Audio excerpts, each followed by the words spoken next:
Hello, everybody, and thank you for joining us. This is the Wednesday Roundtable with the Liberty First Foundation. My name is Michael Voss. I'm with No Sound Bites Allowed, and I am happy to be here with you to talk about some of the issues. Now, if you notice, I'm the only one here at the moment, but my fellow colleagues will be joining me very shortly. We'll have Frank Johnson and Mike Marshall of the Liberty First Foundation. We'll have our very good friend Dal Grimm will be joining us as well, and perhaps some other individuals, but they're running a little late because we all work. We all have jobs that we have to do.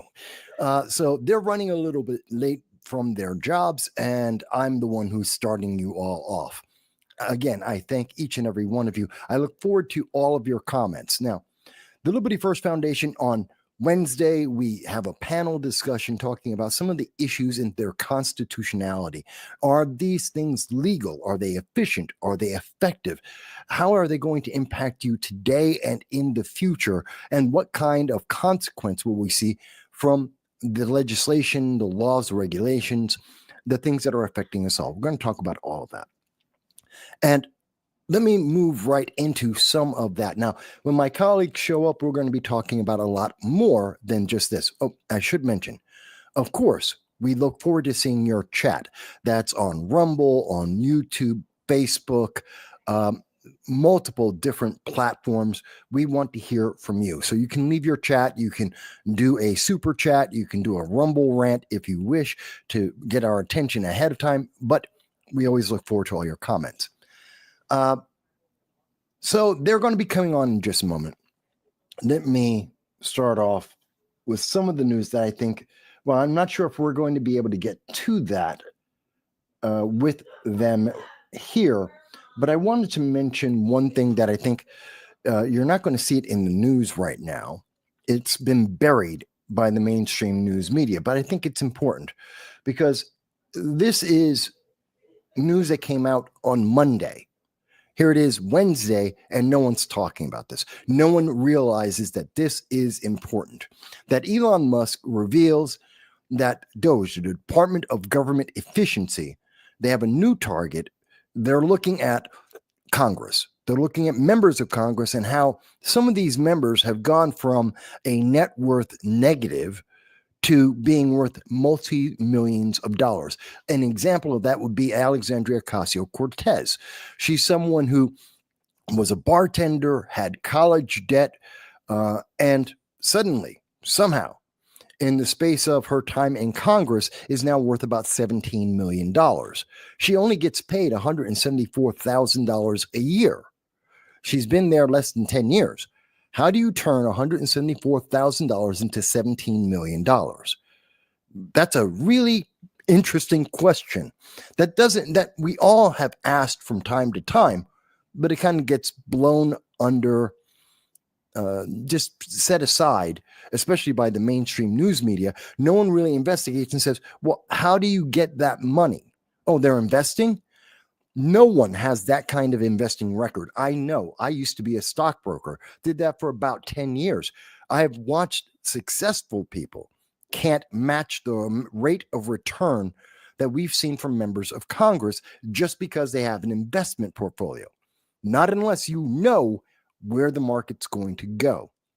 So I do look forward to seeing the Department of Government Efficiency look into these members of Congress, because I'm pretty sure, and I think we all agree, there's probably a bunch of corruption that is at the end of this, that somewhere along the line, there is corruption. In fact, in this, according to the New York Post article, Elon Musk was asked, he was in Wisconsin, and he was asked, how do they get $20 million if they're earning $200,000 a year? We're going to try and figure that out. I think he goes on to say, where is it? No, not there. Where is it? I had the section highlighted where he's talking about essentially many of these members, they send out checks. No, I don't have it there. Okay. What we believe is happening is that checks go out from the members of Congress to non-government organizations, sometimes called NGOs. And they go overseas into different departments, and you never see it. And then donations come into these members, like through Act Blue, where these members will go to a leadership PAC, like with what's his guy, Smalls. They'll use leadership PACs. Former members of government, like Andrew Cuomo, will create leadership PACs with this money that they can then donate to candidates. This is how Democrats get to take corporate money without saying they've taken a corporate donation.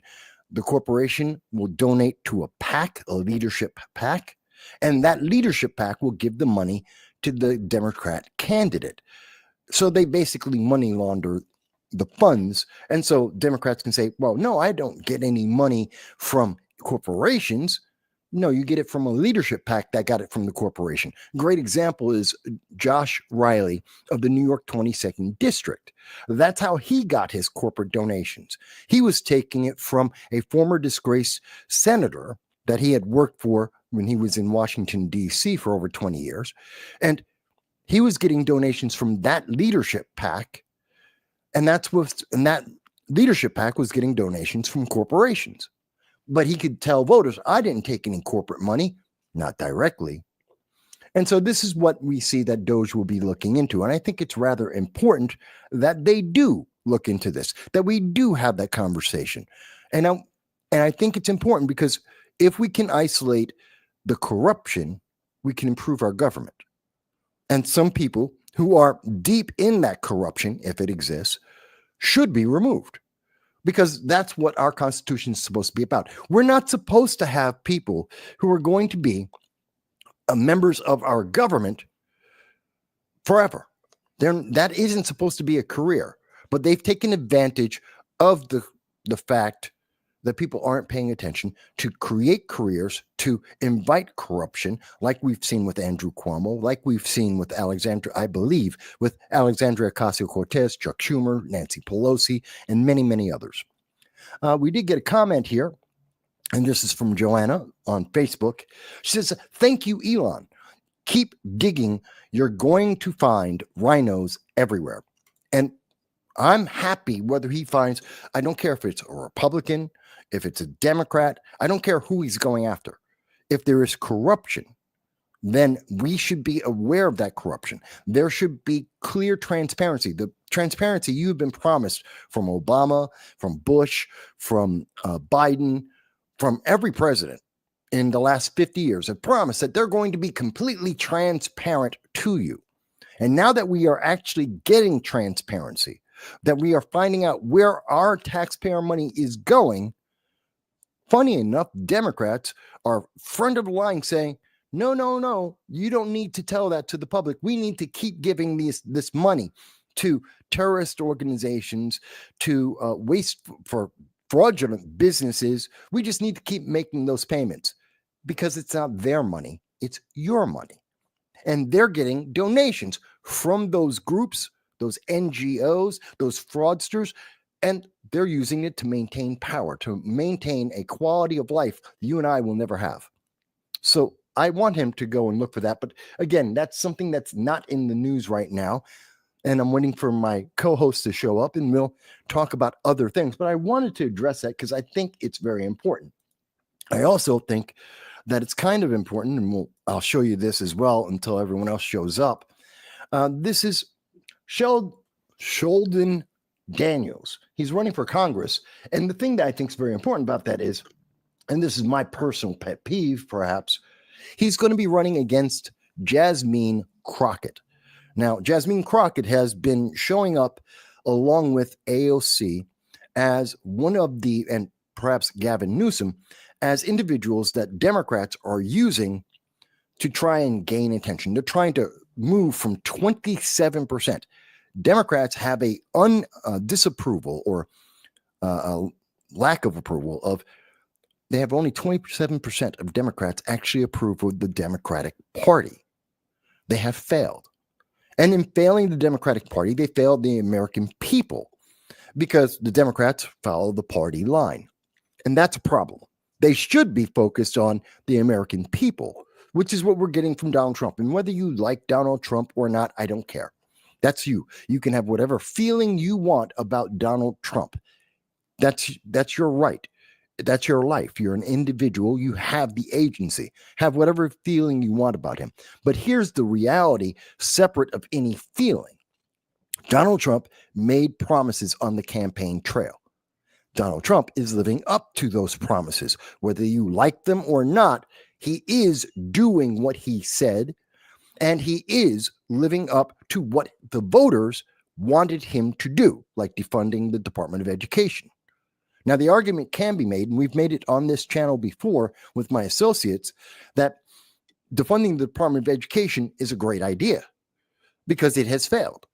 Kids are graduating, as we showed you, 3 weeks ago in Hartford. The Hartford Public School had one of their students, I believe the valedictorian, graduate. She can't read.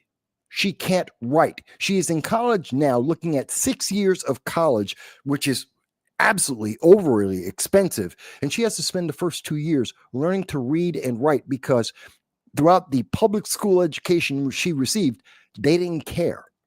They just promoted her along the line because they had to. They had to. Otherwise, it would be an example that the Department of Education has failed.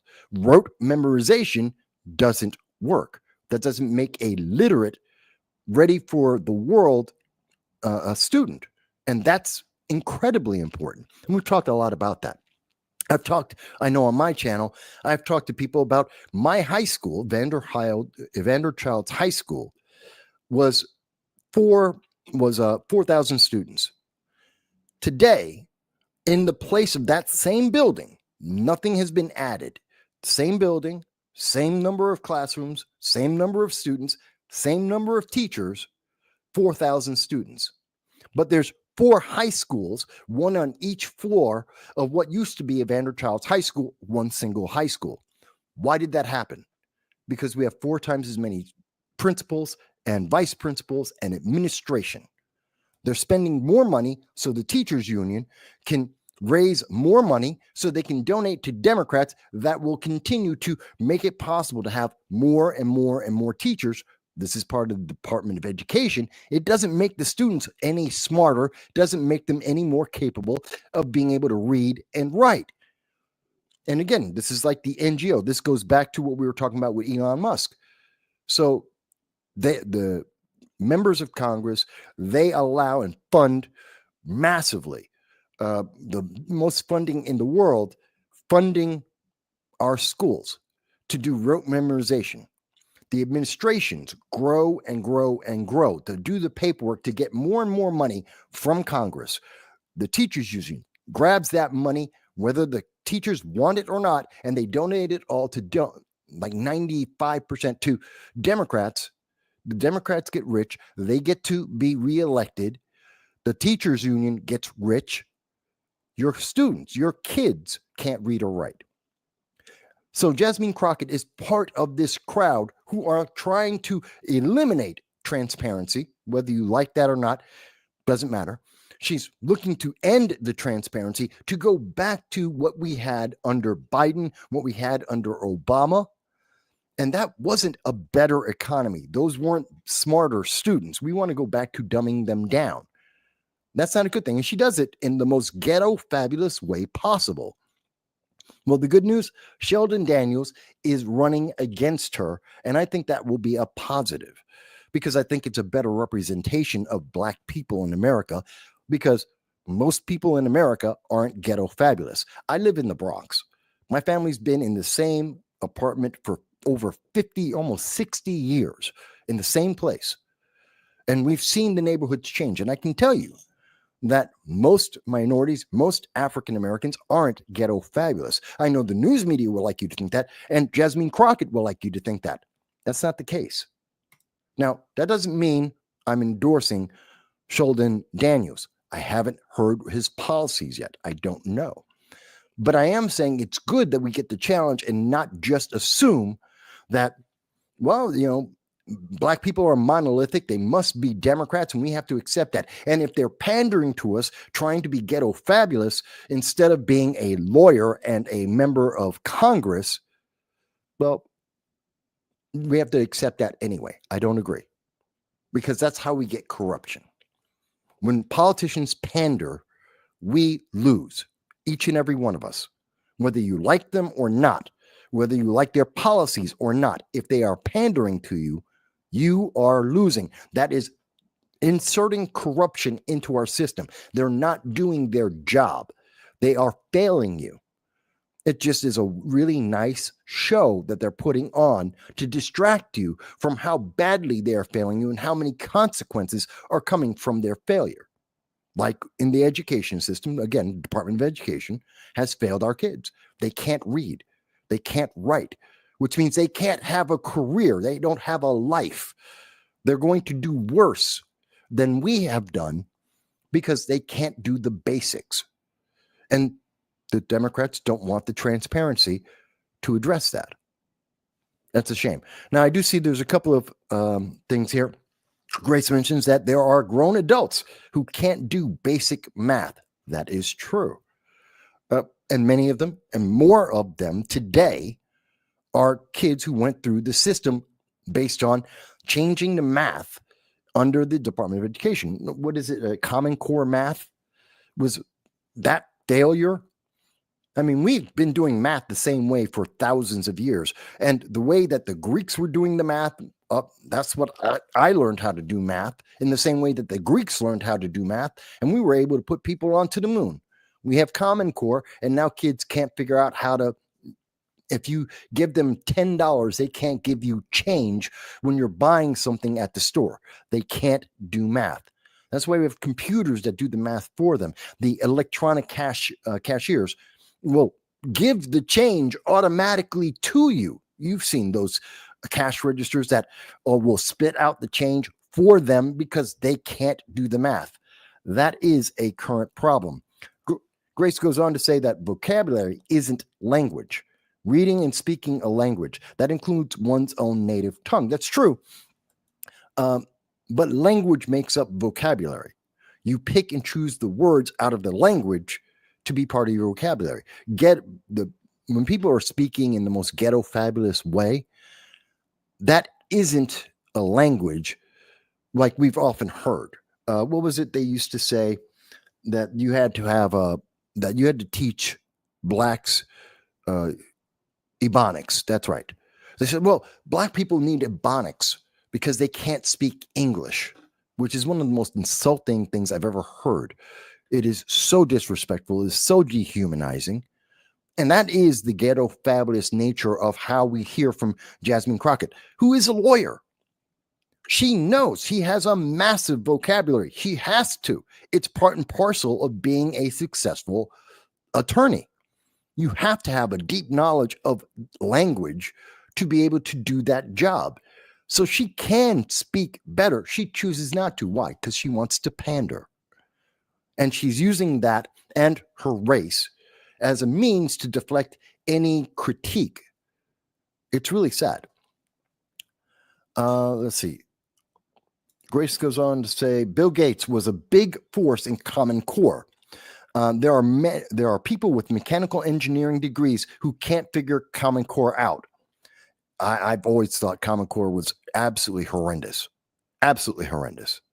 It just doesn't make sense. Again, if the Greeks could figure out the distance from the Earth to the sun and knew that the sun was the center of the solar system, and they could calculate the distance from the Earth to the sun within literally fractions of a percent of difference, why do we need Common Core?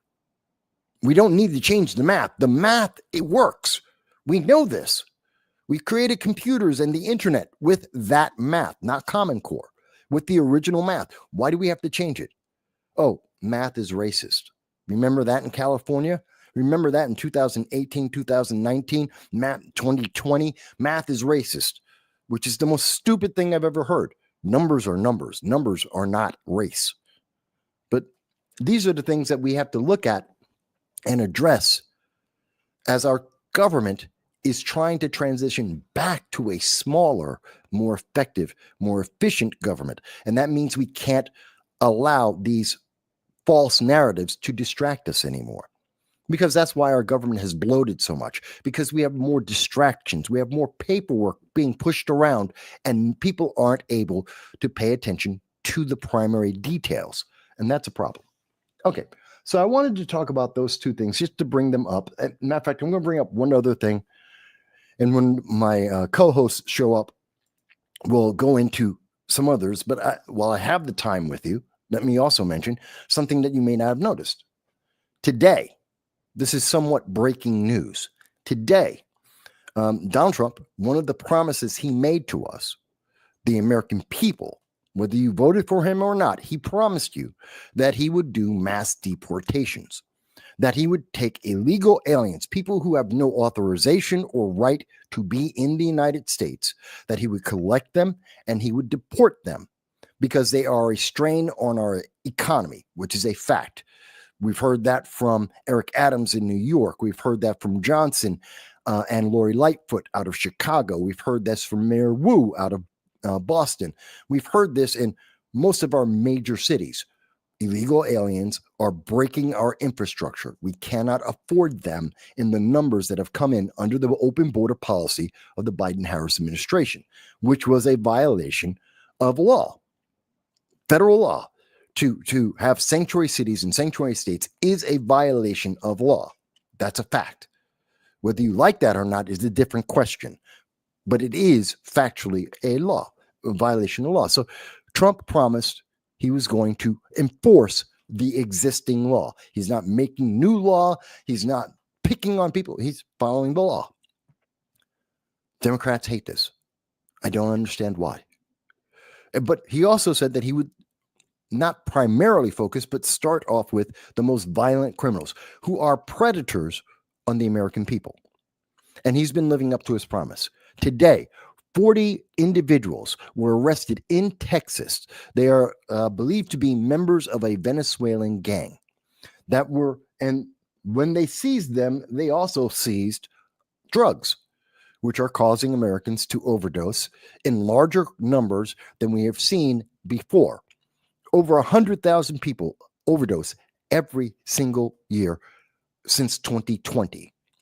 That is depressing. And as we had the open borders, we had the numbers of people overdosing increasing. We had the number of people who were involved in and subjugated to sex slavery increase. We know this. This is a fact. Whether you like it or not has nothing to do with it. This is a fact. Open borders led to more human trafficking. It led to more drug trafficking. It led to more gang violence across America. That is a fact, 1-to-1. And Trump is resolving this issue. He's gathered up these gang members, these Venezuelan gang members, with the FBI and the DPS, Department of Public Safety in Texas. They arrested these individuals. They're going to deport these individuals. This is the promise that you were given, and it is being done. The fact that, and the Democrats want to focus on the fact, well, they're Venezuelans. What does that matter? They're an illegal alien. They weren't invited into America. They came here to take advantage of the American people, to violate our laws, to break our laws on multiple levels, including beyond just the first crime of being an illegal alien. They then added to that crime drug trafficking, violence, extortion, and murder. Many of these individuals, these violent criminals, and we're supposed to keep them in America. This is what the Democrats are asking for. This is what Jasmine Crockett is fighting for. This is what we're seeing from the Democratic Party. Oh, we've got to keep these people here in America. Why? That's my question to them. Why? Why do we need to keep these people in America? Why do we have to keep breaking the law for these individuals? Oh, well, they lived in a poor country. So what? We have poor people in America. They had a difficult life. So do people in America. Oh, but they're brown. They're people with brown skin. Well, that's a racist conclusion. But we have people who have brown skin in America too. Why do we need to protect and why do politicians need to disregard the Constitution and their oath of service to serve the American people? Why do they have to reject that to protect illegal aliens, criminals? Why are they going to focus on them? Why is that their primary concern? I don't understand that. And they never answer that primary question.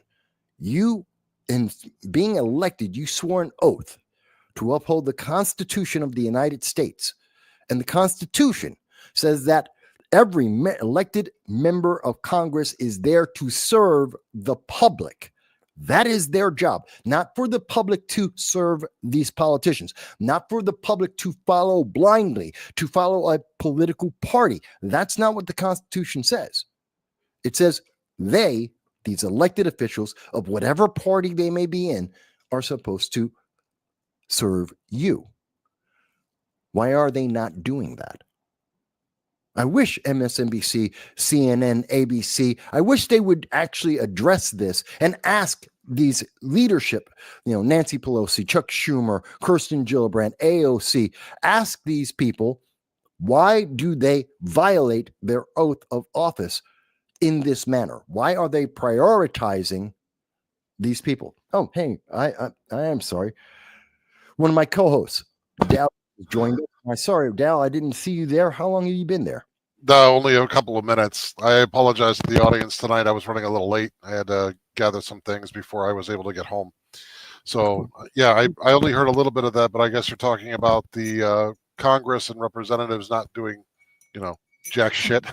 Well, it's kind of related to the fact that we just had another 40 gang members in Texas.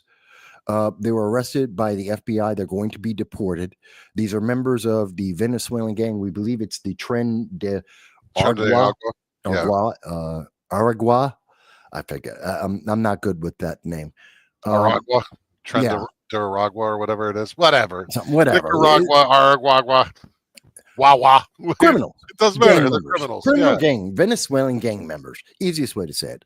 And so I was pointing out that Democrats like Jasmine Crockett, they're pandering to, I don't know who, trying to convince the American people that, no, we should keep these illegal aliens in America.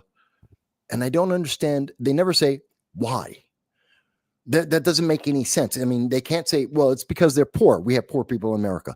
They can't say, well, it's because they're brown skinned. We have brown skinned people in America. Why are they serving these foreigners, breaking their oath of the Constitution to serve the American people? I don't understand it, and no one ever asked them that.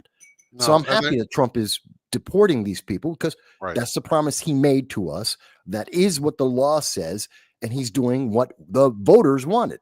I think that's a good thing. Go ahead. That is a good thing. The thing is that you could ask that question, and they will never truly answer you. They will always answer around it, because quite honestly, we're seeing through their actions exactly what it is that they want. A couple of years, what was it, 2 years ago, they were talking about the replacement theory, where they were had the open borders and they were bringing in illegals because they wanted to replace the population that currently lives here. And there was a whole bunch of things on MSNBC and NBC and CBS and ABC, and they're all like, no, that's a conspiracy theory. This is not about Dems versus Republicans. This has been, and we see it through everything that we've seen so far, as Trump has exposed through his executive orders and his administration going through all the documentation, that this is about authoritarians versus the citizenry. And the question you have to ask yourself as an American citizen, do you want to be a subject ruled by your government, or do you want to step up to the plate and be the government? You are the ultimate authority in this country. The Constitution progenerates from the people, and the Constitution then subjugates our government. That was how it was constructed. So the question we have now is, we are at a crossroads where we have to decide as a people: are we going to come together and be the government, where we are the ultimate authority of this country and the government has gotten away from us and now it's time to put them back in their place? Or do we just give it all over and be subjects of the government and might as well become part of the United Kingdom again? Because the whole premise of our country was for liberty and independence, self-determination. You cannot do that if you want to be a subject. You have to be a citizen. Yeah. And the citizen means that you are taking action to ensure that your government is serving you. That's why they take the oath to the Constitution and the people. That's why you have the enlisted oath, where it says that you protect the people and the Constitution from all enemies, foreign and domestic. Yep. Right now, the government is the enemy of the people. And I'm not talking about like we need to go there with pitchforks and torches and, you know, be violent. No, our battlefield right now in this sort of bloodless war that we have going on is the ballot box, is the courts, is the floor of the House, the Senate. We could go there. We could go there through our representatives. If you show up at the representatives and you lean on them and you say, look, you don't do the job, you don't serve us, you're out. We don't need term limits. We just need to show up. And it bothers me to no end. We were just talking about Wisconsin, where I was working, and how the GOP just flubbed this special election. They had guys out there like Pressler and Elon Musk trying to gin up the support and get the people to show up.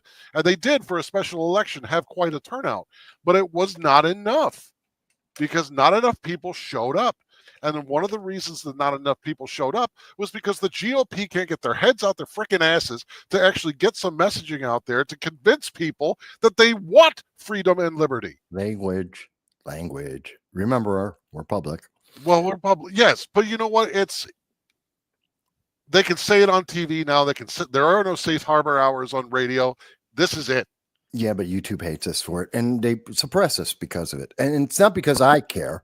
You know that. I know.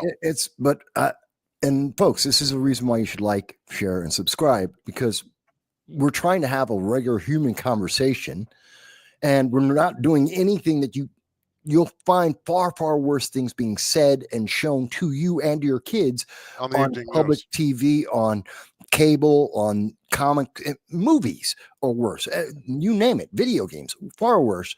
And yet we get punished when we just have a conversation. And that's a sad thing. And the only way to fight that is with a like, a share, and subscribe. Always. Now, you were mentioning Wisconsin, which I was going to go to a little bit later, but the special election there. And part of the problem is, people had to show up.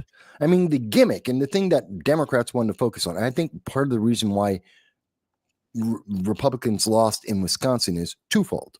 One, they're very confident, or perhaps most of the public are overly confident that Trump swept the Democrats. Democrats have no real power at this moment. Thank God.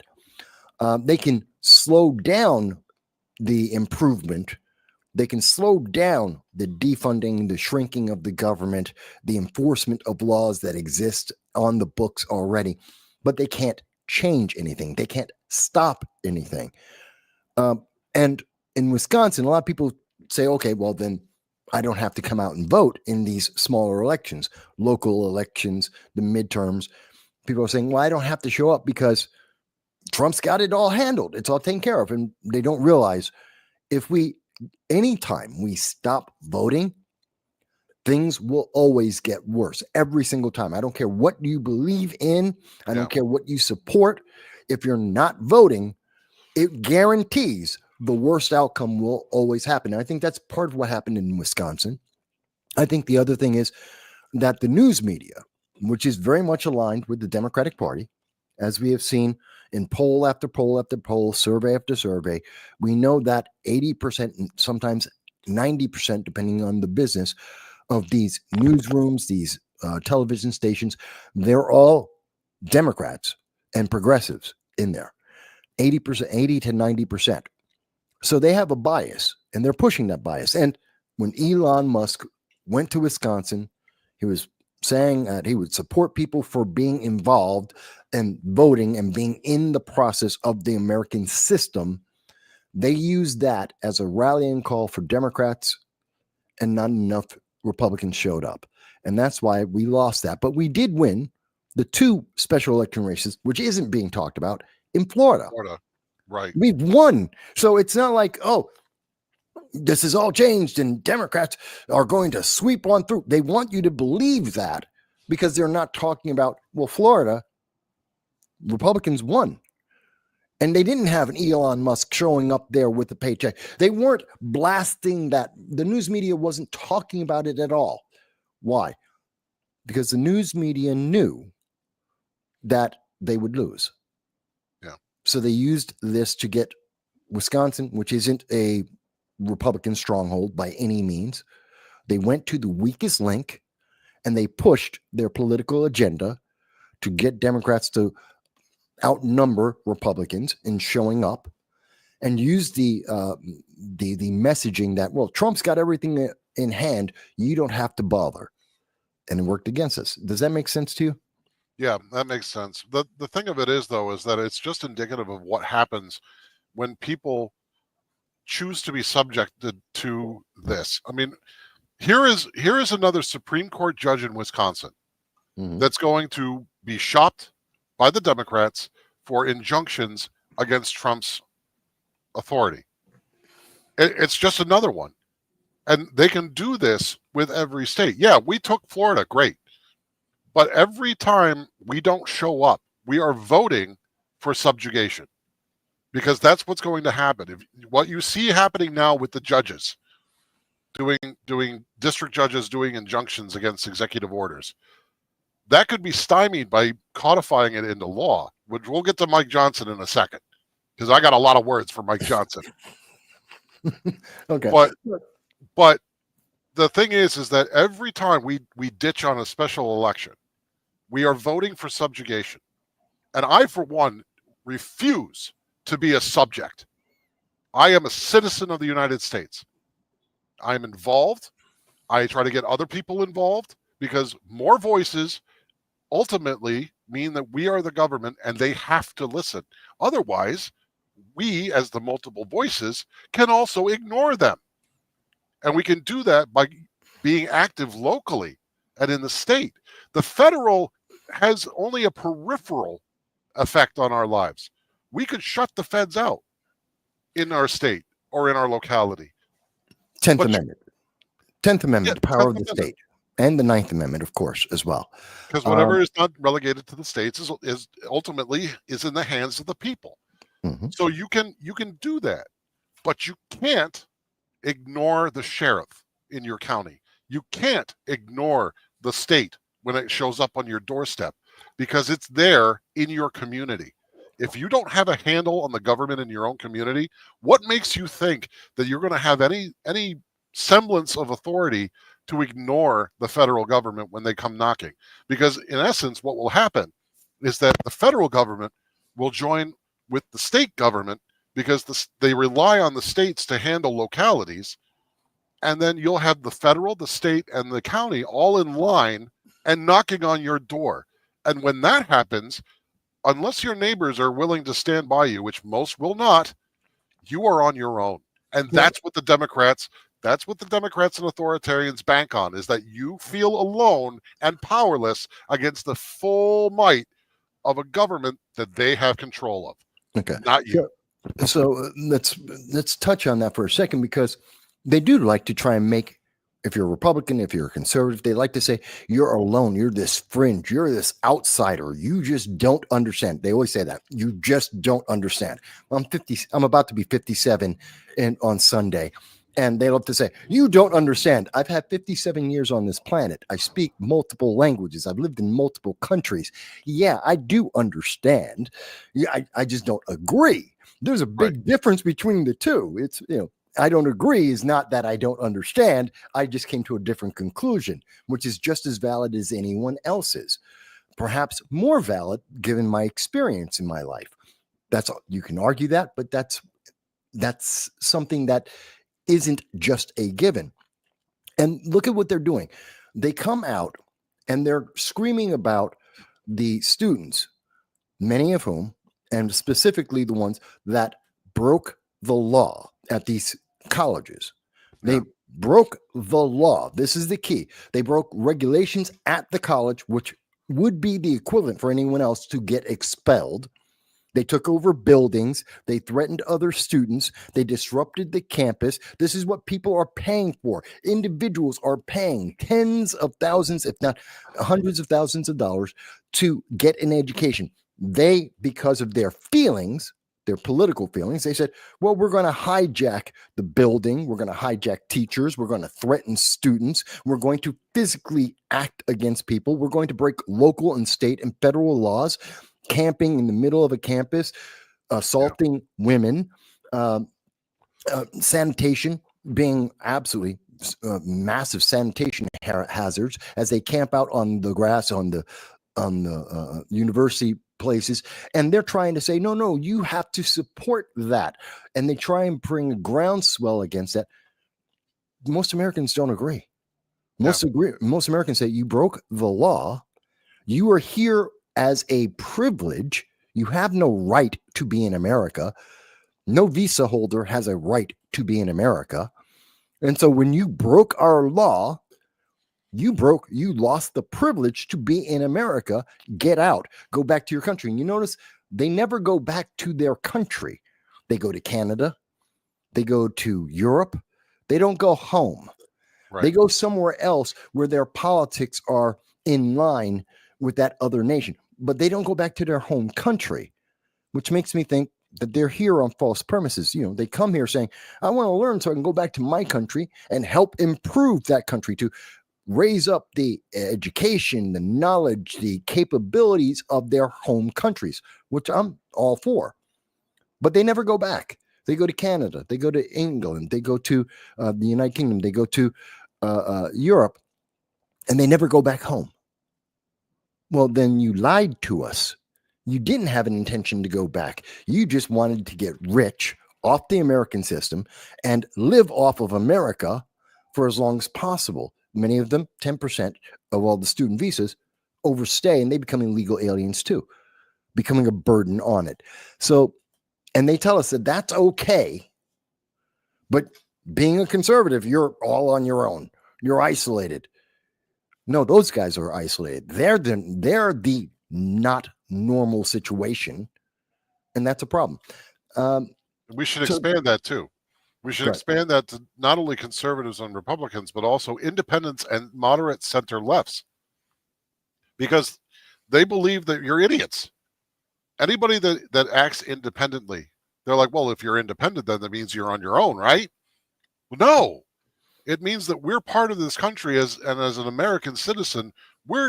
Our independence is based on being able to interact with other independently thinking people and put a society together. That's our culture. Our culture, if it's based on liberty, which, let's define it. What is liberty? Liberty is being able to self-determine. That is your unalienable right. When you look at the Declaration of Independence and it says life, liberty, and the pursuit of happiness, what they're talking about is self-determination. You don't have to have a government tell you what to do. You're not an idiot. No, you have agency. You're an adult. You have agency. You're an intelligent being. You have unalienable rights that coalesce in the enumerated Bill of Rights to secure the free exercise of those unalienable rights. They can't be taken away from you, but they can be suppressed. And the way they suppress, there's a distinct framework on how you suppress a citizen's ability to freely exercise their unalienable rights here in the United States. It's secured by our Constitution. Yeah, as a citizen, you have to be a citizen to get that security. Absolutely. Visa holders are not citizens. No. And the way they suppress it is they suppress our videos. They hide things from you. Like earlier, I was showing people, they're not talking about the 40 members of the Venezuelan gang in Texas. That's local news, not national. They don't want you to know about that. They don't want to talk about what's happening with Jasmine Sherman, the fact that she has a challenger. They don't want to talk to you about, well, actually, I was going to bring this up and just show everybody. Hang on one second. Notice, did you hear about this? It's really short. I think it's like a minute. I'll play this for you. You may not have heard of. If you heard this, tell me. Democrats are desperate that they run on this every single year.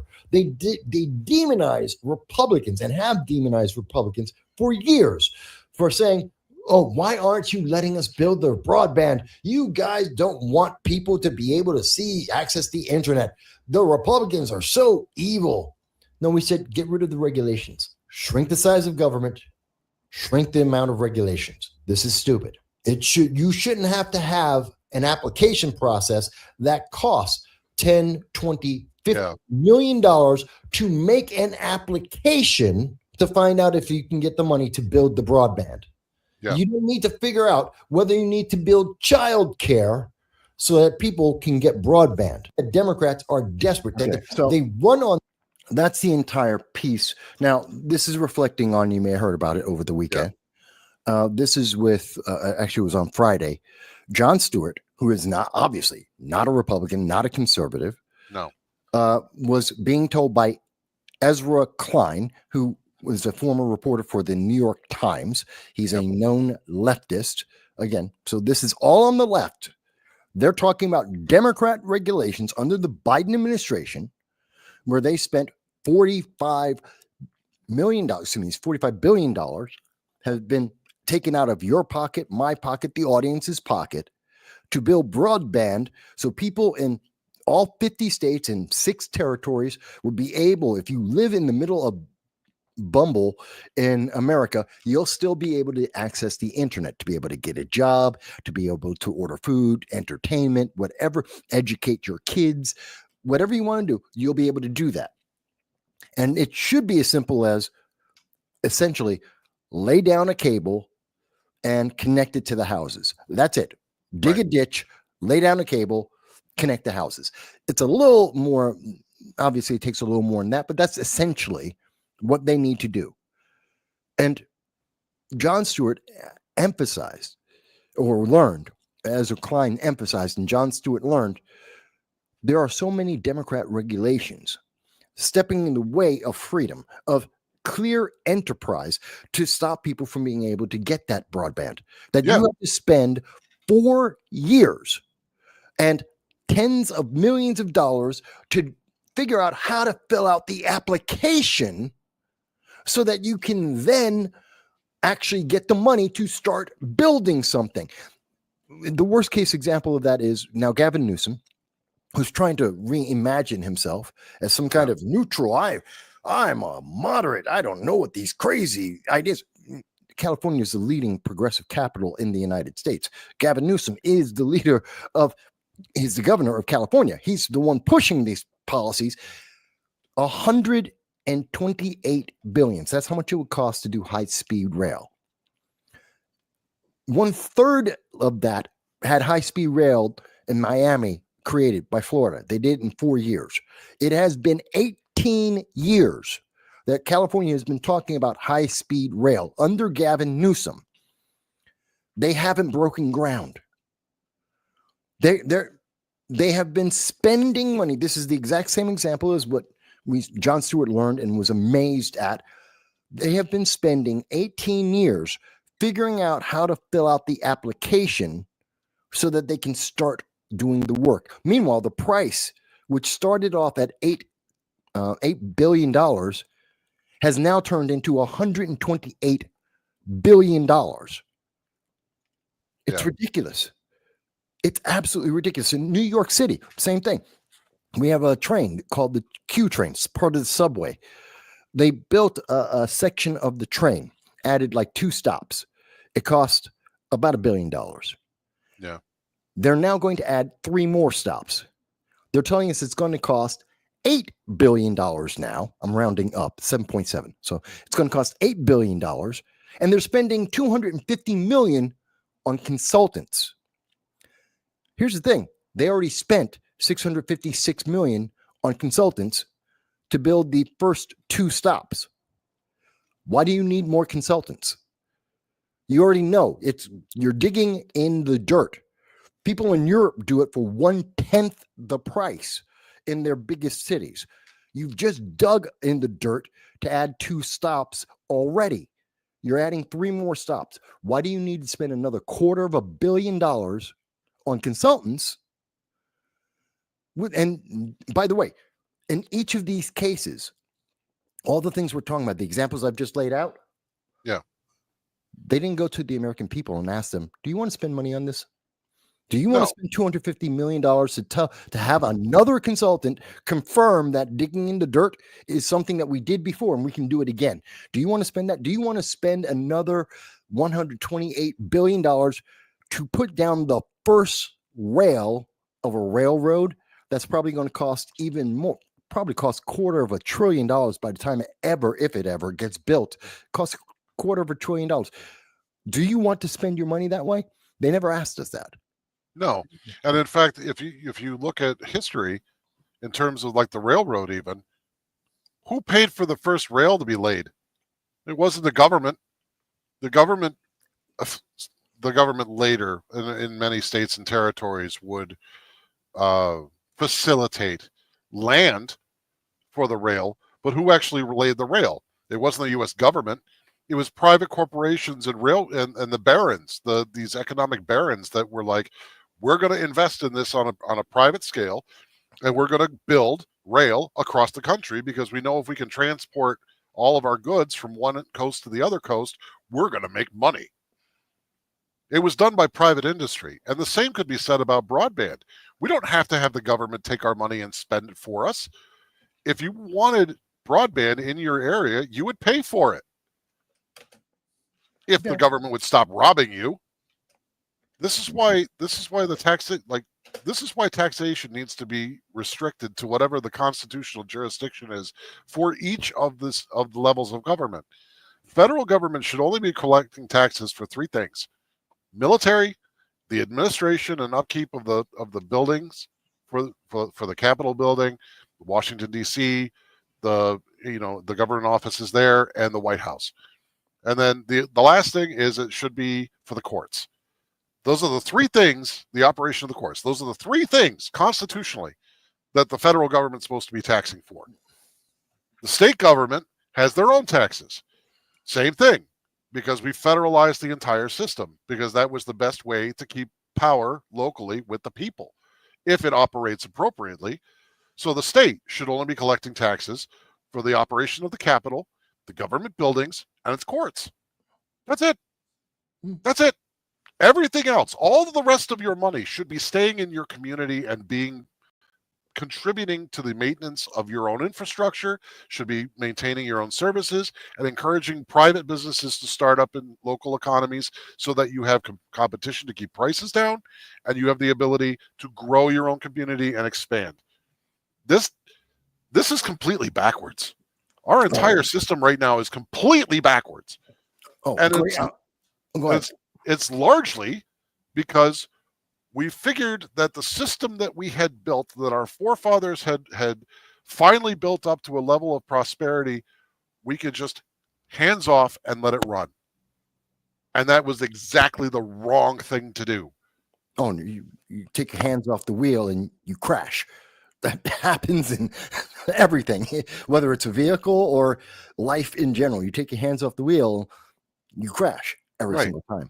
And at the moment, what we're finding is what we're seeing now is we have an opportunity in the next 2 years, less, because now it's been 3 months, 3 months since Trump got in.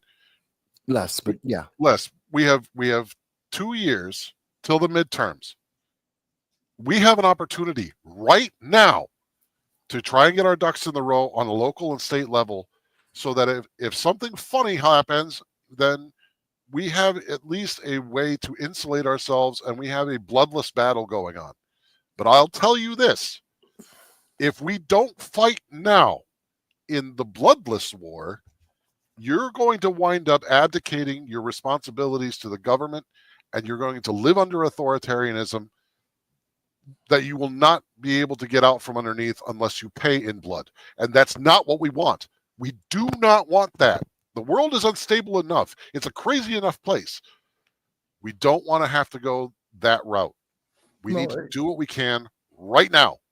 Well, you notice when we speak about this, and I want to be very clear for people, and again, if anyone disagrees, or even if you agree, you can always leave a comment on YouTube, Facebook, Rumble. You can do a super chat. You can do a Rumble rant to comment and tell us whether you agree or disagree with us, like when Joanne was mentioning that we sovereign citizens should have the right to freely travel with no government license, which I agree with, absolutely. And that's getting harder and harder to do, especially like New York changing the driver's license now to the freedom license, extra money for absolutely no reason. Wait, did they change that again?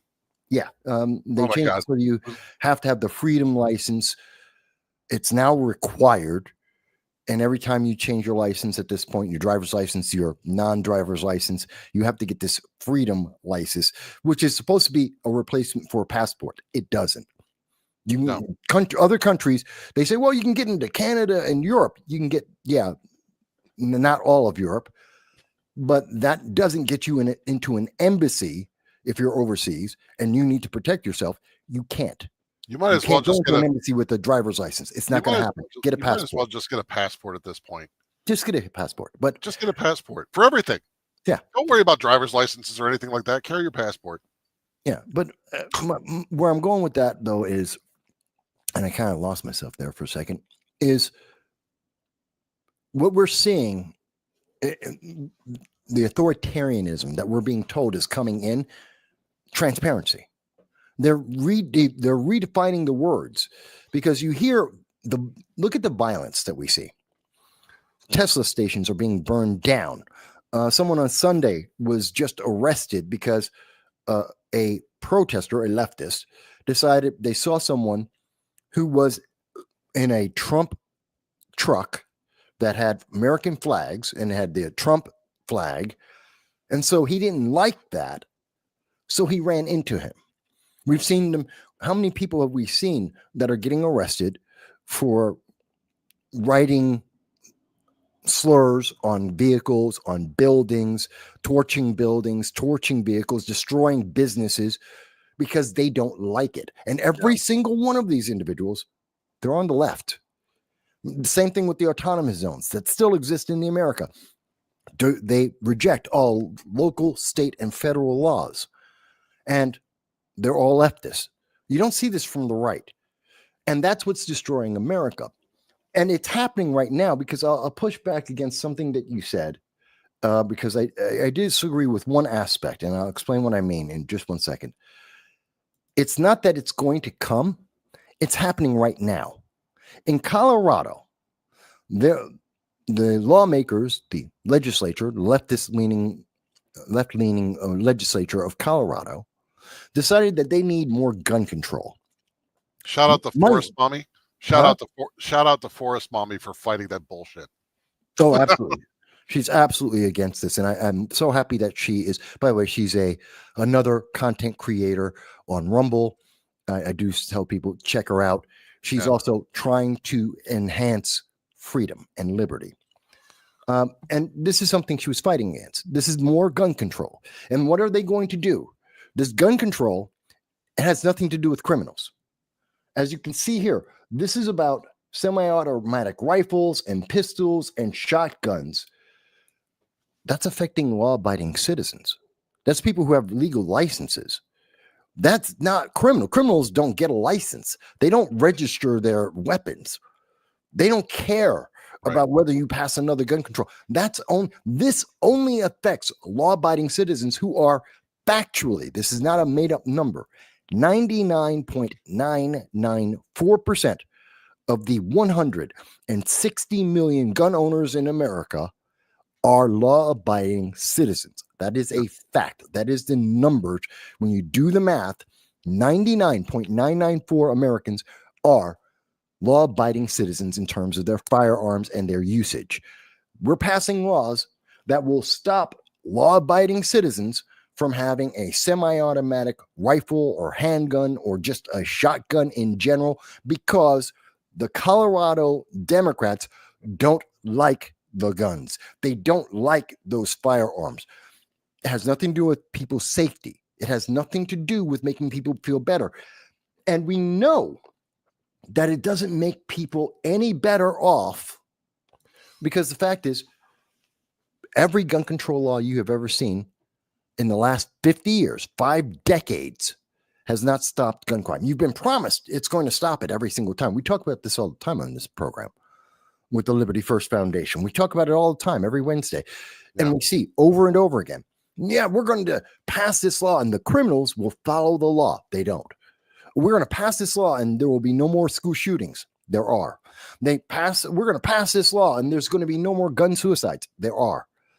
They keep telling you this, that it's going to happen one day. And we have over 22,000 local, state, and federal, 22,000 laws about firearms. And gun crime is just as real today as it was before. In fact, we're still above 2019 levels of gun crime, of gun violence, of gang violence, of drug violence with firearms. These numbers are not going away. Domestic abuse with a firearm, suicide with a firearm. These numbers are all higher today than they were in 2019 because we had the Biden administration. They've been picking on like an amendment. And guess what? It didn't help you. It didn't protect anyone. And it's wholly unconstitutional. I mean, even licensing to a certain degree.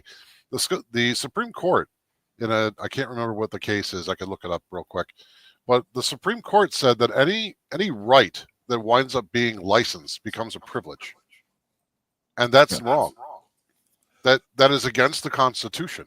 So when you look at all these gun laws and these licensing things, like in the state of New York, for example, and California, that have the most stringent gun laws, they're all unconstitutional based on the federal Constitution.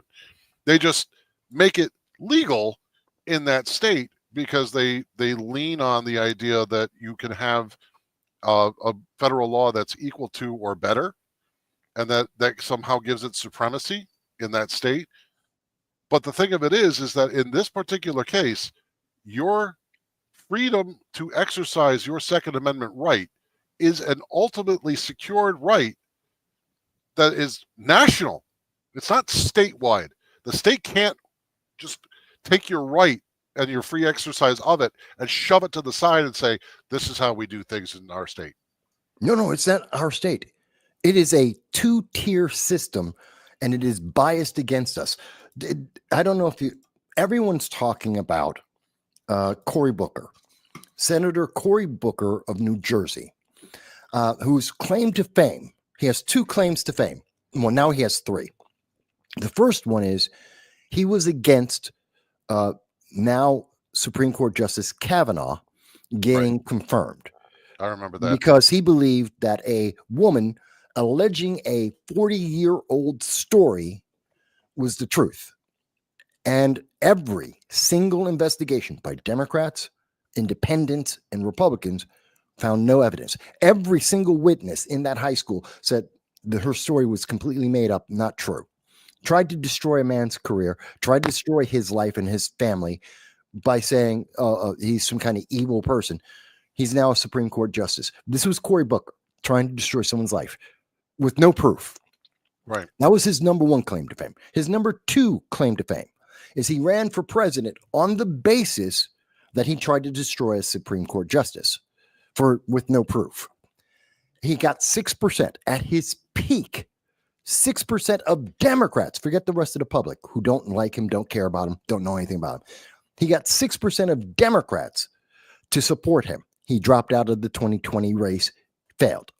Right. And now yesterday, he decided to attack our sitting president, Donald Trump, and Republicans and MAGA, which includes conservatives, libertarians, and Democrats. He attacked them all because he doesn't like them. And he spoke for 25 hours and he made history, complaining with no solutions. 25 hours of complaints with no solutions. That's the thing. And no one likes to focus on that. The mainstream media doesn't want to focus on No solutions. 25 hours. You would think that somewhere in the 25 hours, he could have came up with at least one solution to the problems that he's complaining about. No, he's talking about, I want power, I want control, and I don't care. This isn't about the people, what the people wanted. People in New Jersey voted for Trump. They voted for the changes. They voted to close the border, to deport illegal aliens, to shrink the government, to end the waste in our government. And Booker's against all of that. So he's famous for those three things. But here's the thing that I wanted to point out, which I thought is really good. And by the way, folks, yes, you saw our associate, Frank Johnson's coming in with us. And I think he'll want to talk about this in just 1 second. And it's this story. Here's the other thing that wasn't talked about yesterday. So not only is Booker, he got famous because he wants to run for the presidency. I'm sorry, I'm trying to get this up. He wants to run for president in 2028. So he's trying to stay relevant. So he made history with his complaints with no solutions.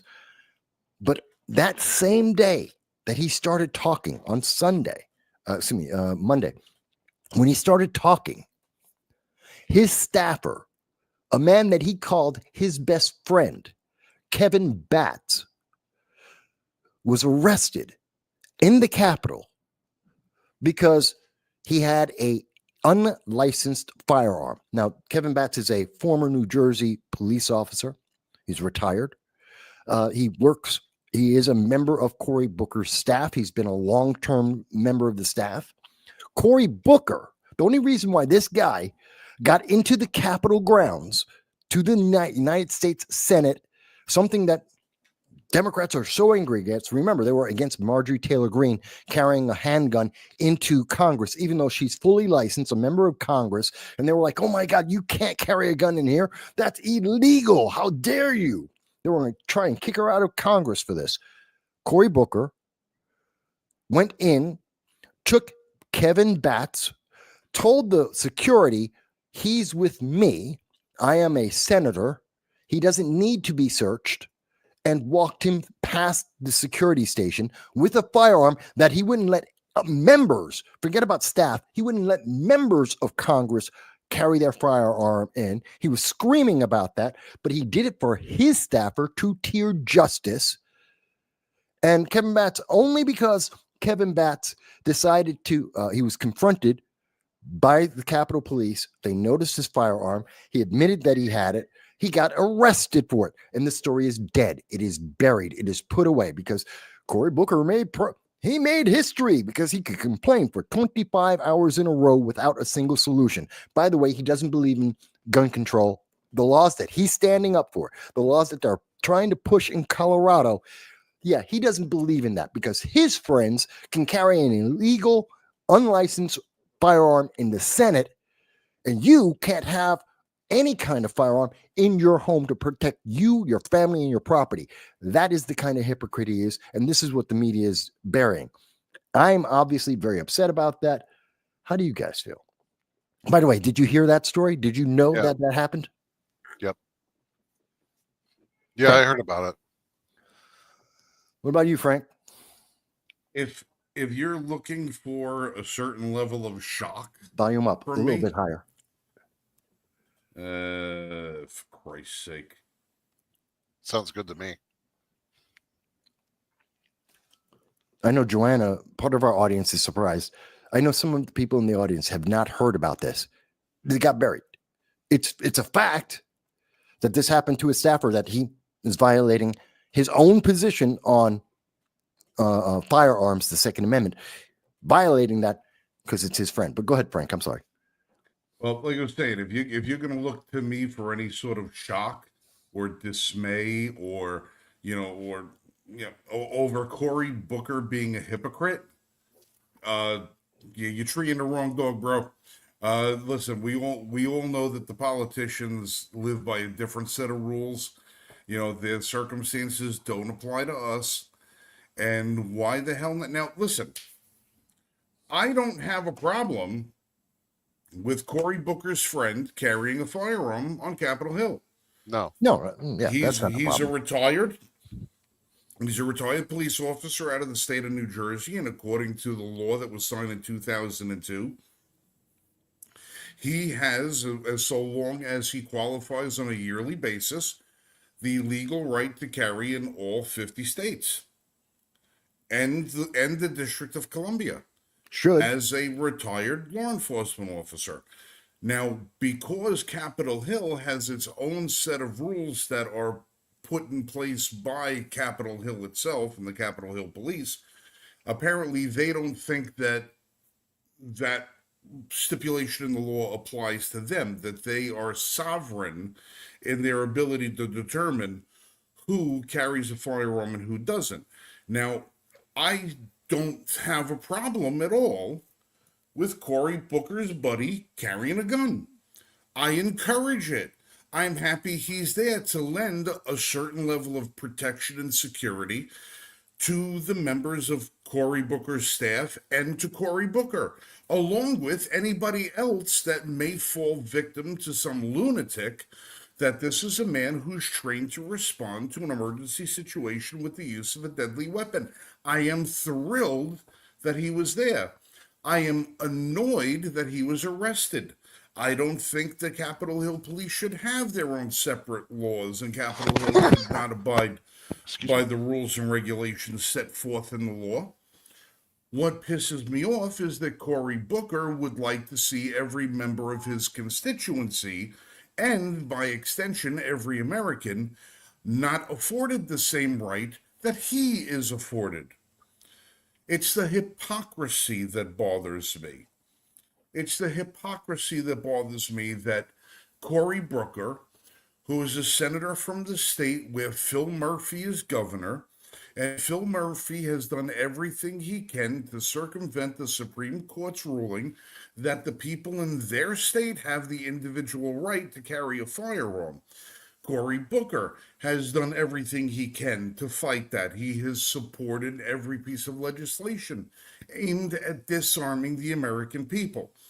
So my purview is, if you don't believe the American people have the right to defend themselves, then you yourself need to voluntarily acquiesce your protection under the Second Amendment, whether by yourself or by extension, security or law enforcement. Now, it's funny that I mention this because at one time I had thought to myself, it would be pretty cool if we could have leftists put their money where their mouth is and volunteer their rights away as far as the Second Amendment is concerned. Unaware was I at the time, but such a function actually does exist. You can contact the ATF and volunteer to give up your Second Amendment rights. Well, I suppose you could do that if you can give up your right as being an American citizen. No, then you can give up any right.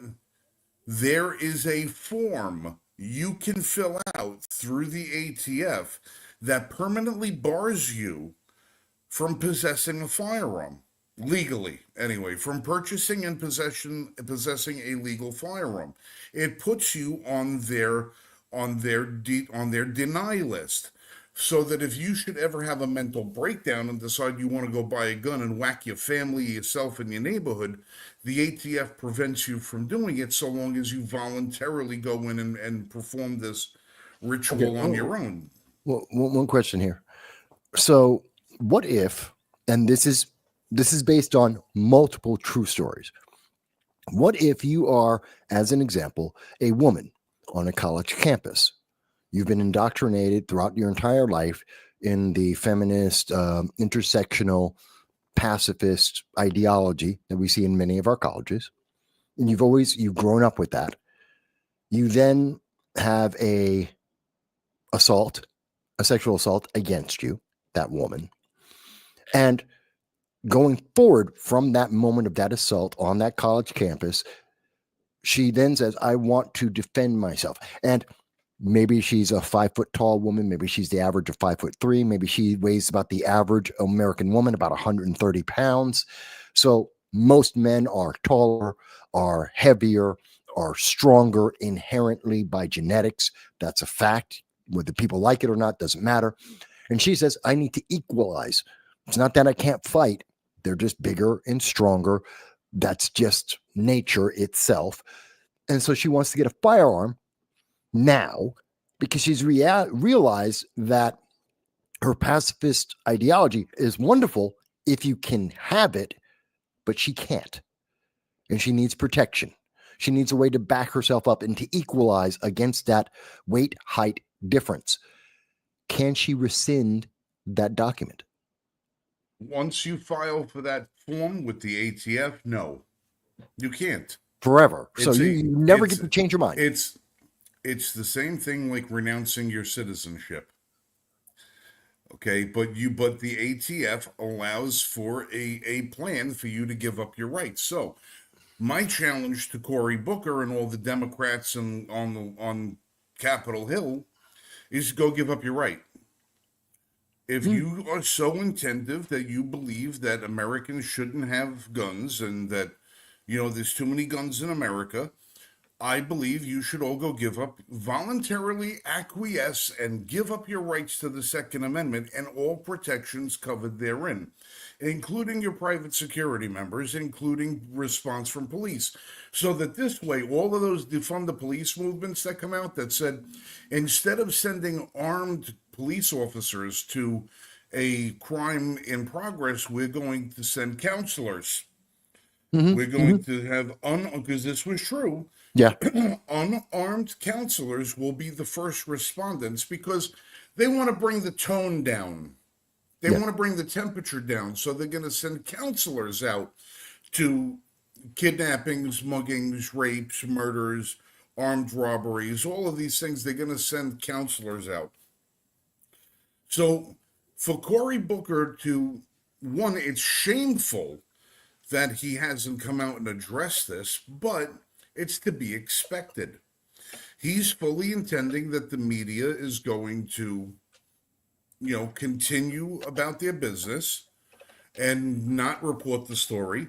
My challenge is going to be to the Republicans who are in control of the House and the Senate to make sure that Booker's friend, even though I believe was perfectly legitimately carrying a firearm and should be allowed to do so, be permanently barred from Capitol Hill in any capacity.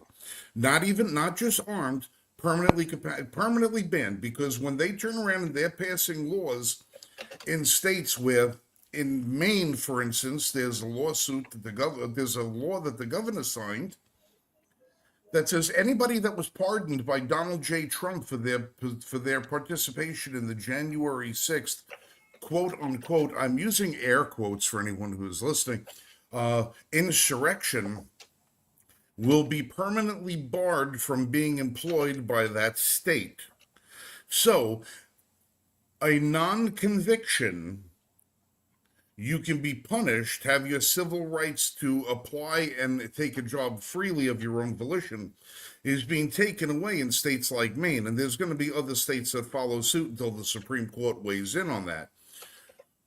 But if the states can do that, then certainly they can write the rules for Congress on Capitol Hill at the Sergeant of Arms to say, people who've been carrying firearms illegal here on Capitol Hill are no longer allowed to be employed in any capacity that allow them to retain. Now, maybe he can retain his employment with Cory Booker, but just not on Capitol Hill. Will not be able to enter the premises. And then we'll see if Cory would like to address that his best friend is being forever barred from the grounds that, that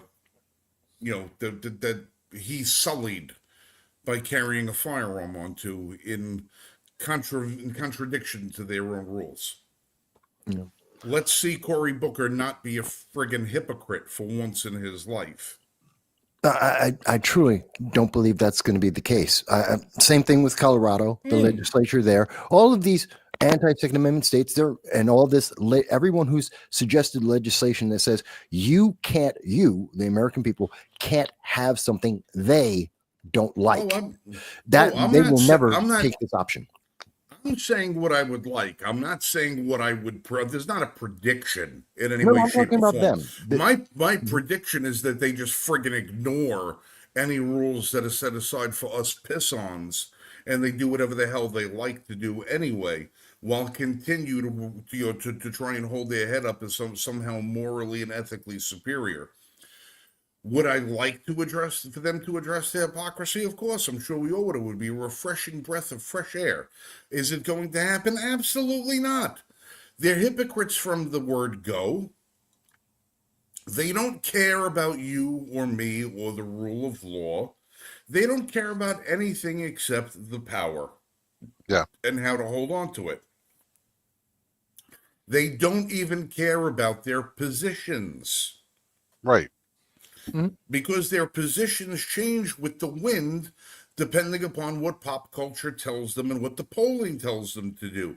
They have no spine, they have no core, they have no system of belief other than what is the opposite of what conservatives do. And even many conservatives do that. Yeah, many conservatives do that too, but the thing is, I mean, conservatives will move their flagpole a little bit more towards the center. But for every step the conservatives move towards the center, the left moves 100 yards towards the left. They're going so far over. So if you want to, if the crazier you want to, if you want to see the left really, really, really, really lose their shit, wait until Trump puts out his proposition that he's going to ask the IRS to charge the wealthiest in the country a little bit more money on their taxes. Because now you're taking a talking point away from them.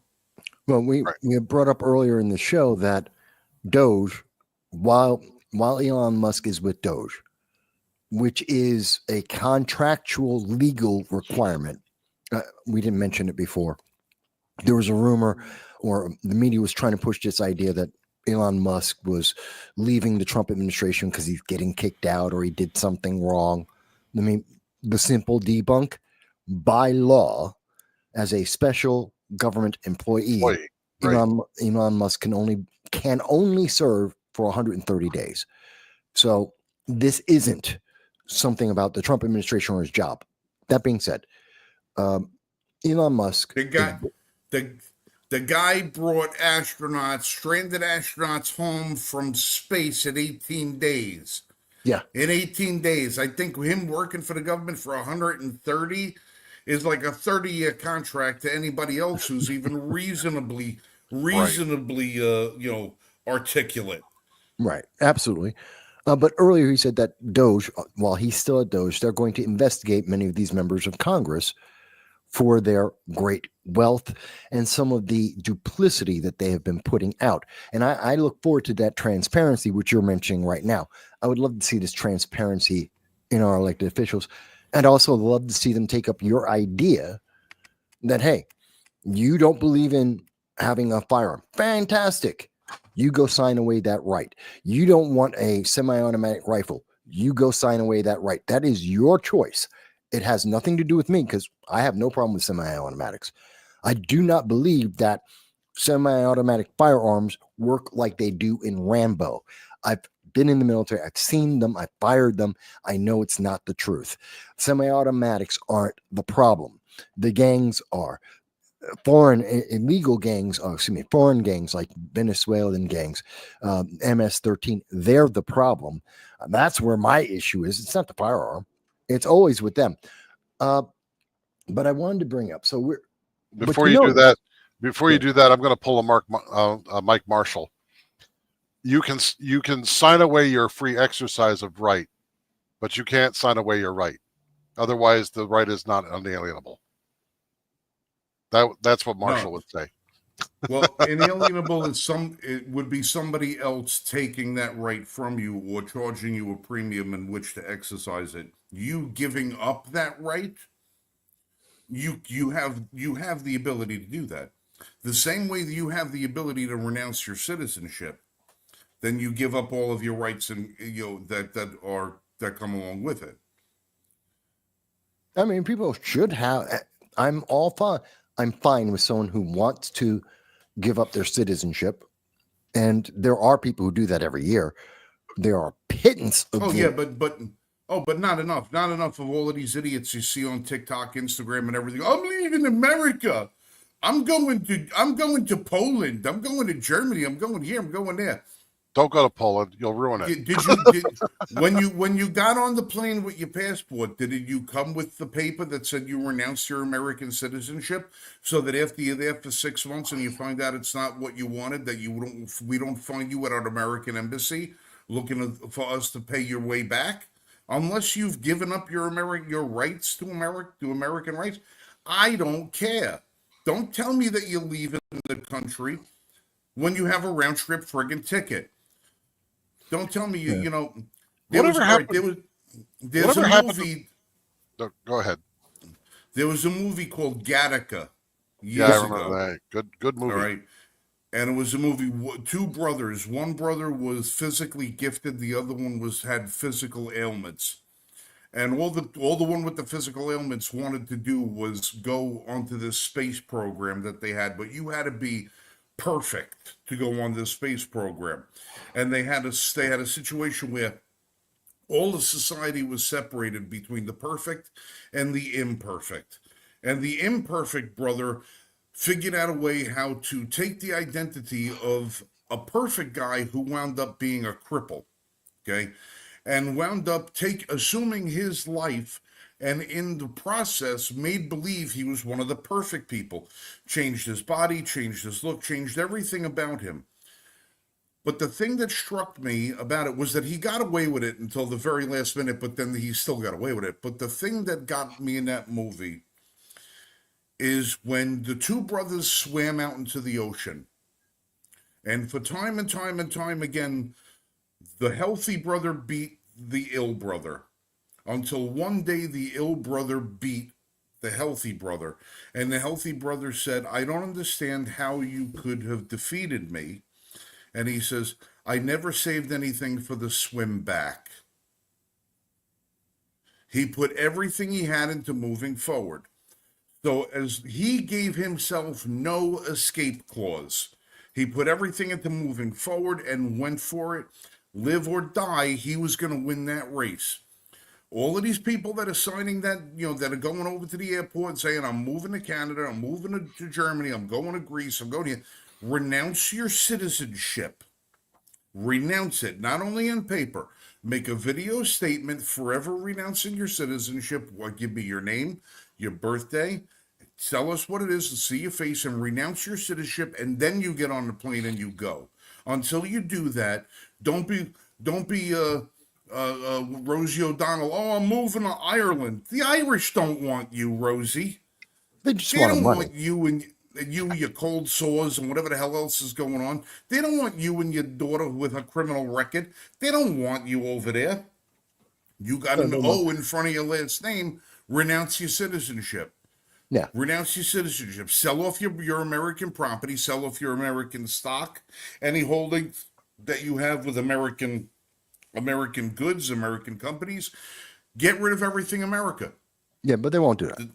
They won't do that, and No, that. and that's and they won't renounce their Second Amendment rights, because they need their Second Amendment rights just as much as we do. Where our Second Amendment rights are going to, I look at it as being a means of defending ourselves from them.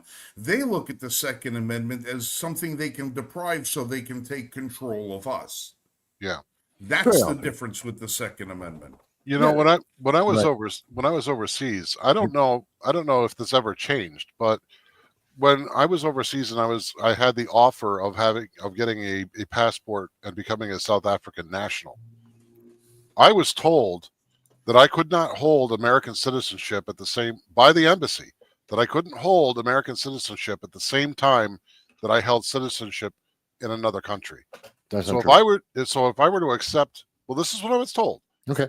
So if I were to accept South Africa's offer of a passport to become a national of South Africa, I had to go take my American passport to the embassy, turn it in, and renounce my citizenship and be a South African.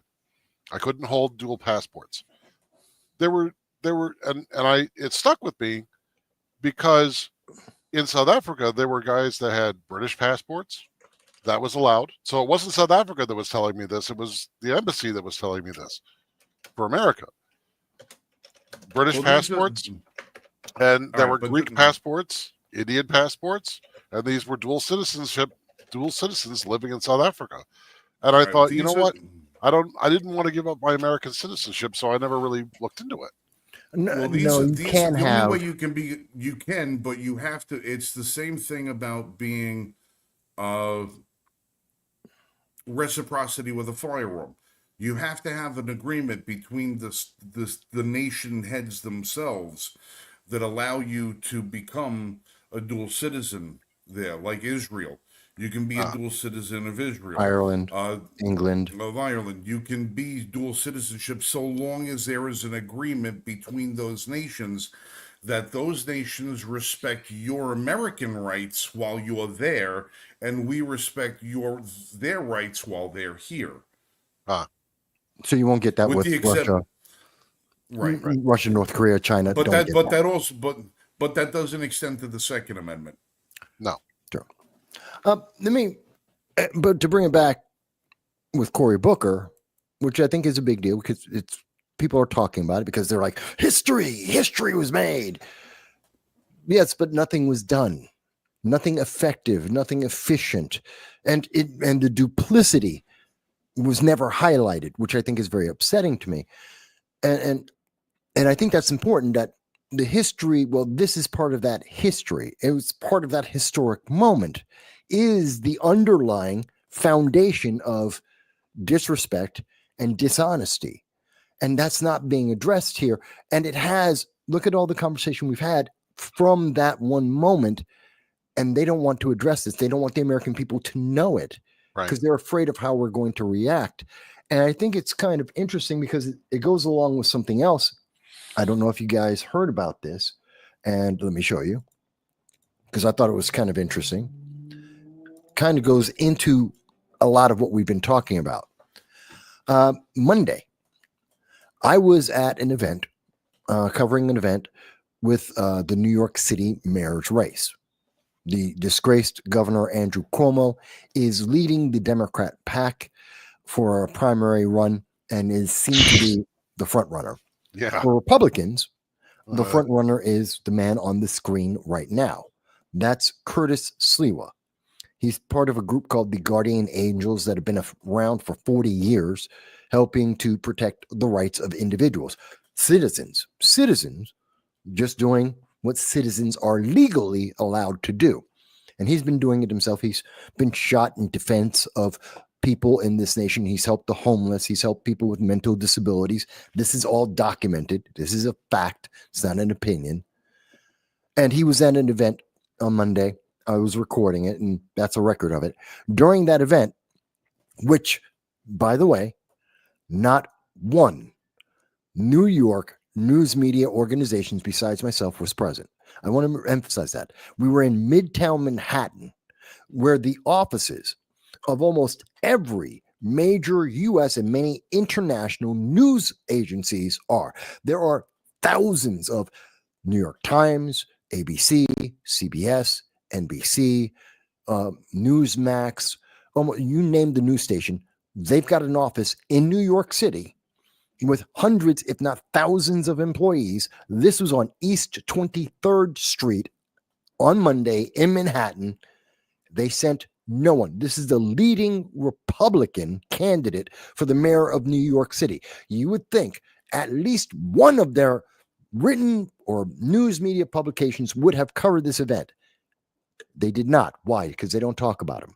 It's the same thing with Cory Booker. They don't talk about Kevin Batts, even though he committed a crime, which was complicit, that Cory Booker was complicit in breaking the law for his friend. Well, the news media is complicit in hiding a candidate from the public. They don't talk about him. They don't even acknowledge that he exists. They only say, well, it's Andrew Cuomo, Curtis Sliwa. And Curtis, there was a protester at this event. And I think it's important to understand the differences that we're talking about. Curtis Sliwa is talking to public. News media doesn't want anyone to know. Curtis Sliwa has to deal with a protester during that live, that meeting, that conversation with voters. News media doesn't want to cover it, doesn't talk about it. It is a fact. I have it documented in photos and video, and I was there as a witness. None of the news media will talk about this. They do not want the public to know they have a choice. But at the same time, we're seeing that Cory Booker, they'll talk about his historic, he can have a complaint, a bullshit session that lasts 25 hours, and they're all happy about that and forget the underlying crime that he did just before he started those 25 hours. Because it's not just that he had two-tier justice. It's a crime. He enabled an individual with a firearm to enter into Capitol grounds, something that Cory Booker has fought against, something that he doesn't want his constituents in New Jersey to have, the American citizens. He doesn't want them to have that right. And he enabled this guy to break the law, knowingly break the law, as he spent 25 hours to tell the American people about how he feels and how his feelings are more important than the laws of this nation, transparency, and the will of the voter. That is incredible, as we see Curtis Sliwa and others are trying to fix this problem. This is why I'm speaking to the audience now. Folks, this is why you need to be involved. Whether you agree with any of those individuals or not, whether you like me or not, I don't care. You need to be involved, because this hypocrisy does not make the nation stronger. It does not make freedom free. Right. Does anyone disagree with me, guys? No. No, but I would just encourage Republicans in New York City to find an actual candidate. Yeah. At the moment, Sliwa is the leader. There is no one who realistically is going to take him down. That's not going to happen. And again, Well, he got 312,000 votes in 2001. Yeah. He's not a Republican. He might call himself a Republican, but he's not. He's not. He has no conservative ideology. He has no conservative core. He's an opportunist. I don't know how a guy what does he do for a living? he has several things. He has a consulting agency, as I understand. He has the Angels, of course. He still runs that. I thought the Angels were a nonprofit. I thought it was They a are a volunteer nonprofit. group. Nonprofit volunteer doesn't mean that they don't make money. I'm sure they make money. I'm sure he makes a very decent amount of money. I'm sure that the suits that he wears now with his little red beanie, cost a pretty penny. I'm sure he's not down on Nassau Street buying his suits. I'm sure he's, probably getting them someplace else. I honest to God think, and this is going to be me, I would rather see Ed Koch come back from the dead and run New York City than see Curtis Sliwa anywhere near Gracie Mansion. Well, I would say that I would want Ed Koch back from the dead versus anyone we've had since Ed Koch. Yeah, since Ed Koch, yeah. Okay. Ed Koch was, yeah. And Ed Koch was a left-wing Democrat, but he was pragmatic and he gave a shit about New York City. He might not have always been right, but he cared about New York City enough that he tried. He engaged with the people of New York. He listened to the people of New York. Now, granted, if you looked at the city council that he had during his tenure as mayor, you would realize that it didn't matter if he was left wing, right wing, thigh, leg, breast, whatever part of the bird you want to be on. It wouldn't have mattered because the city council was going to drive New York City into the shitter anyway. Yeah, they tried. He fought against it a lot, but to give context, because a lot of the audience out there right now probably are, I'm, as I said, older, going to have my birthday on Sunday, but people may not realize who Ed Koch was. He was the mayor of New York and one of the most beloved, he's right up there with LaGuardia as one of the most beloved mayors of New York and very popular around the nation. He was so popular and so effective. He ran as a Democrat. He ran as a Republican. He won in both cases. In both cases. He's the only, as far as I'm aware, the only mayor who, without changing parties, ran as Well, both parties in an well, election and won. did Boomerang Bluebird did the same thing? He switched parties. He switched parties, but that was after the election. Yeah, Koch Yeah, never Pete- changed parties, and Yeah, people Pete loved him. Someone's an 80 Democrat like Ed Koch's MAGA in 2025. It's Yeah, true. right. It's true. Yeah, pretty damn close. But yeah, as far as listen, Vass, you've been down there in New York a little bit longer than I have now. I've been gone for quite some. Well, you were gone for quite some time too, out of 20 New York City. Yeah, so you and I were both, displaced from New York City politics for a while, with the exception of our relatives and friends that lived down there. So we weren't privy to the day-to-day stuff that was on. But I remember Sliwa So from do the I. 80s and 90s and the early, growing up there. He's a patronizing. He's no perfect. He's a showman. He's a showman. That's all he is.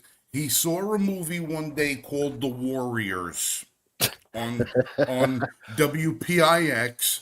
Okay, he saw a movie with the Warriors. He fell in love with Deborah von Valkenburg, who was in the movie, and he said, "Ooh, look at this. Maybe I can have my own little gang, and we can run around on the trains." I disagree with the characterization, but here's the most important. See, but the thing I'm speaking about actually isn't whether anyone likes or dislikes Sliwa himself in terms of his politics, in terms of his run as a Republican as mayor. That's not the part that I'm concerned about. People don't have to like him. It's that the news media has invalidated him. That's my problem. And at the same time, they are validating a person who just committed a crime on federal grounds. I understand that point of view, but to the fact of the matter is, Curtis Sliwa invalidates himself the same way Al Sharpton does. People, they use him for the photo op, they use him for the mouthpiece, they use him for the press when it's convenient for them. But when it comes down to it, neither one of those people have any sort of credibility whatsoever. Now you got they're elevating Cory Booker because they're trying to recapture the Obama. They look at Cory Booker as, oh, maybe he could be on next Obama, because they know damned well that Alicia Ocasio-Cortez and that other dimwit over there from Texas, Jasmine Crockett, whatever the hell, Jasmine Crockett shit. Neither one of them has got the intellectual wherewithal to fight their way out of a Ziploc bag. So they're not gonna hold water. They're both gonna crash and burn. I'm watching articles right now. Oh, the new ticket is gonna be Cortez and Crockett. Cortez and Crockett. It's like, what is this, Miami friggin' Vice? Which one of them lives on a boat and has a pet alligator? I mean, it's ridiculous. So they know that the only rising stars they have in the party are nincompoops. So they're trying to latch on to somebody that might have some legs. And Cory Booker, for lack of a better word, has been around a little bit now.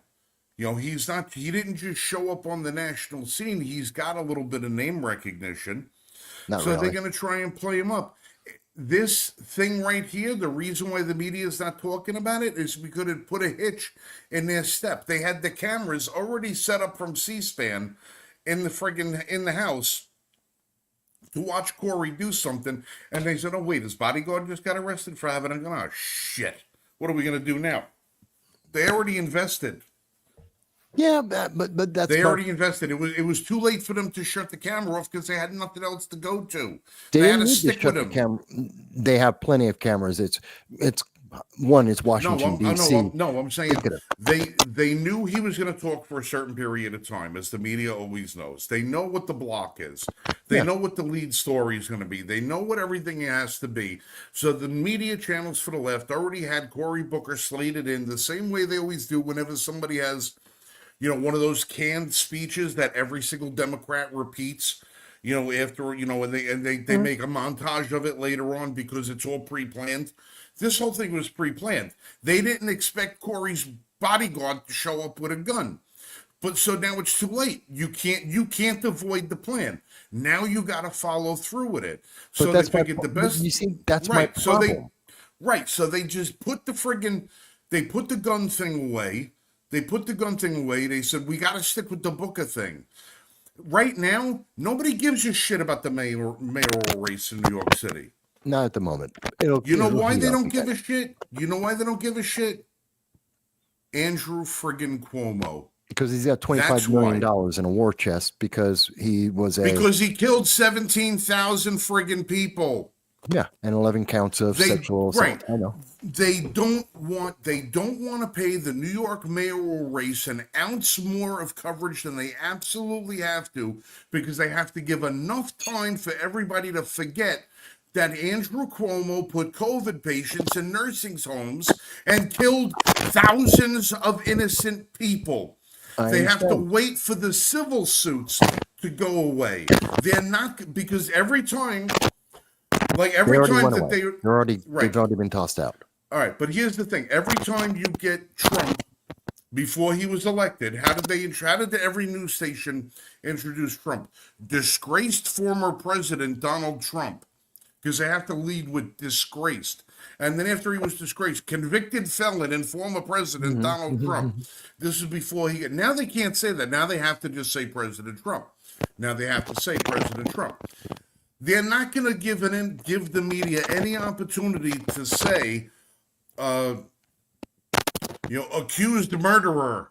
Yeah, but Frank, I'm not. I understand. Serial philanderer, ass grabber. I understand. Sexual predator. They're not going to say that. I understand that, Frank, but that's my point. And maybe, Dal, you tell me. My point again is these. We're highlighting. This is the failure of the news media to do its job, and that's why our organization, our channels are important to do the job for them, but it's also more important for the public. You've heard this now. You've heard both sides. You've seen what the mainstream news media put out. We're showing you the evidence that they have suppressed on this and asked you to evaluate it.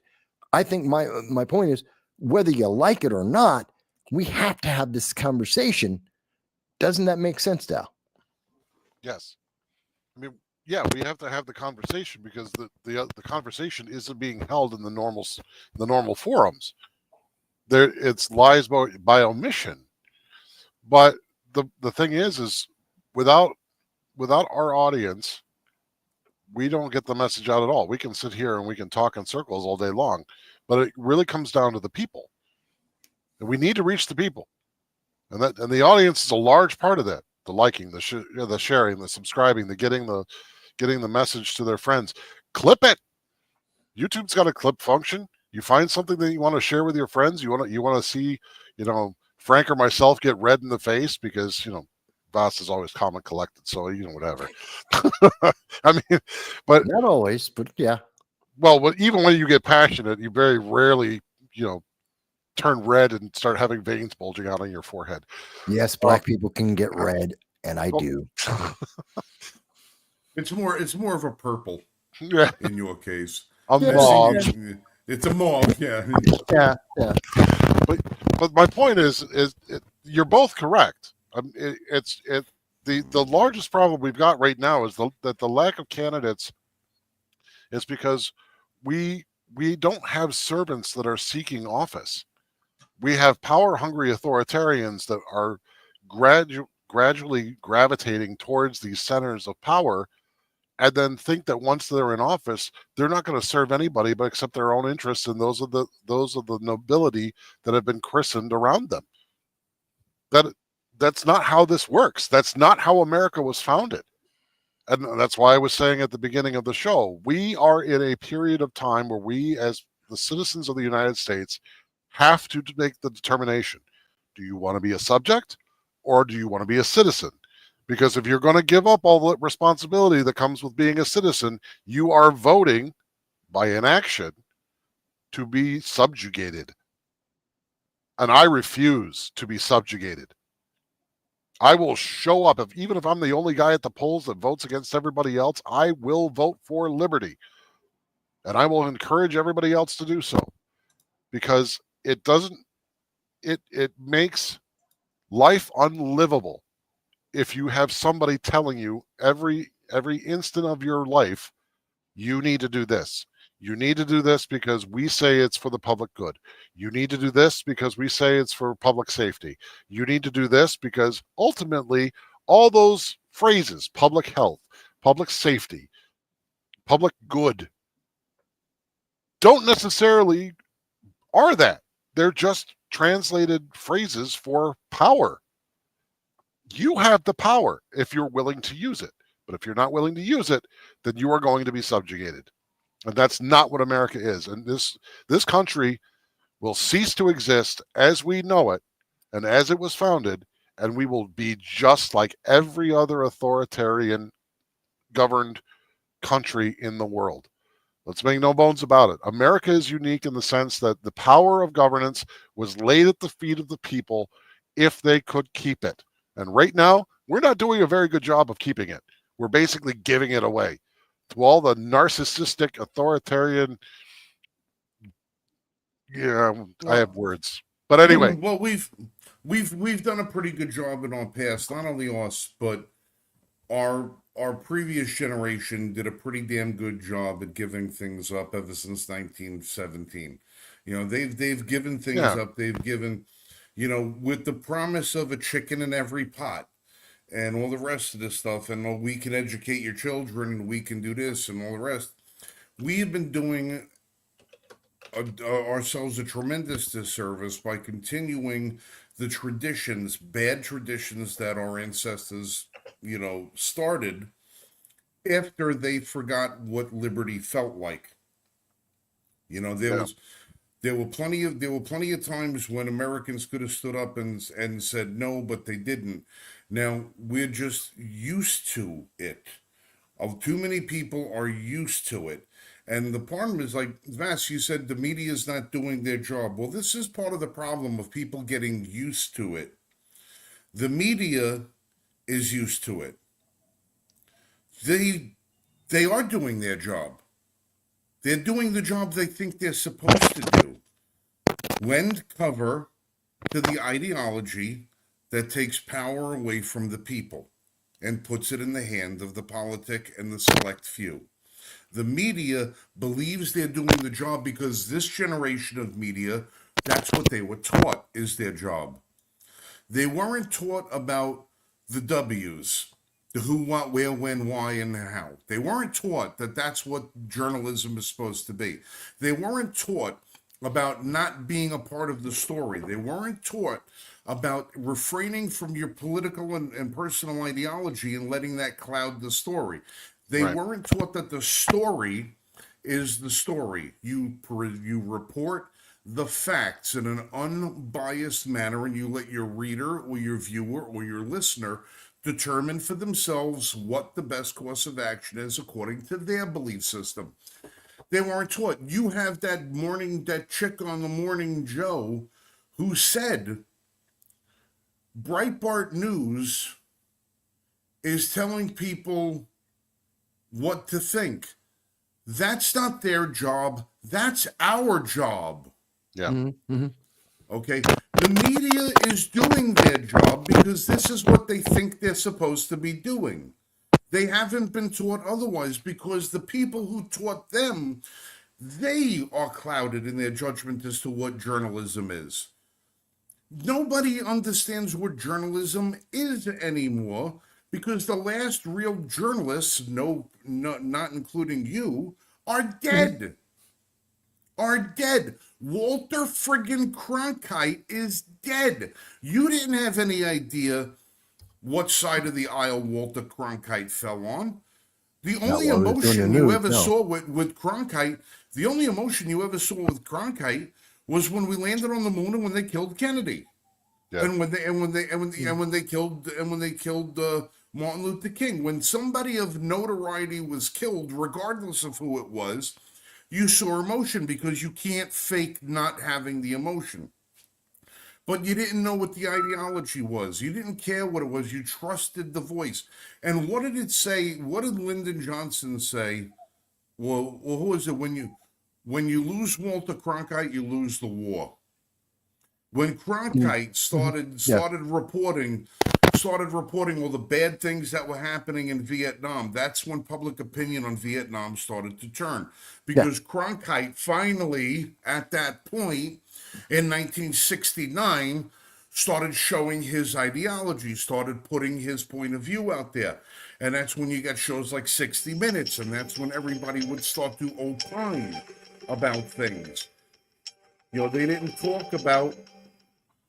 didn't talk about their belief until they started getting the editorial minute at the end of the show. That's when they did that. But now that's when the op-ed became the story and not just an op-ed. They started tracking them. Good. Yeah, so that's where it is now. I'm just trying to. But this is what they think now. They don't go back to examples like Edward R. Murrow. Great one. Okay, they don't go back to that. They think if you were trying to teach somebody how to do a talk show, a late night comedy talk show, and you said, okay, I want to give you an example of who you're going to follow, who you should look at as an example of who to do a show.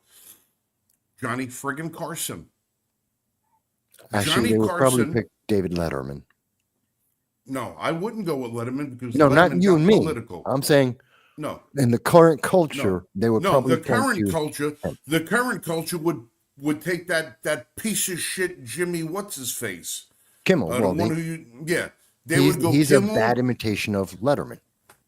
Right, they would go Kimmel. They would go with that idiot Colbert, and they would go, "Oh, that's what you should model your show after." Okay. I mean, I would rather they even go back to the Daily Show with Jon Stewart rather than go with these examples. Well, his original version. The original version. Right. But if you and I would go back to Carson, you and I would go back, and I mean, even before our time, if we asked who are my parents, who would have been the best person? Merv Griffin. Ed Sullivan. Would have been Ed Sullivan. Mm-hmm. It's the Ed Sullivan friggin' theater, for God's sake, that the Late Late Show was broadcast out of. The Ed Sullivan Theater. Yeah. Journalists today don't look at classic journalism. So they think their job is to report the way that Joe Scarborough reports. Yeah, but because they go, what TV news anchor is making $10 million a year? I want to be just like them. Well, the ideologue on MSNBC who just gives you left-wing talking points the whole time, that's who I'm going to be like. No, I get that, but and I'm not disagreeing with any of that, anything that you've said. I agree with all of it because that's the experience I am seeing, and I see that amongst my peers and my, I guess you could say, opponents, people I work. We're in the news industry, doing punditry and commentary. We see this all the time, whether it's on YouTube or in the mainstream news media. And my point about these things is look at what we are losing as a nation in terms of free speech is being destroyed before our eyes because we're not able to have a conversation, just like we're having the conversation right now, and our chat.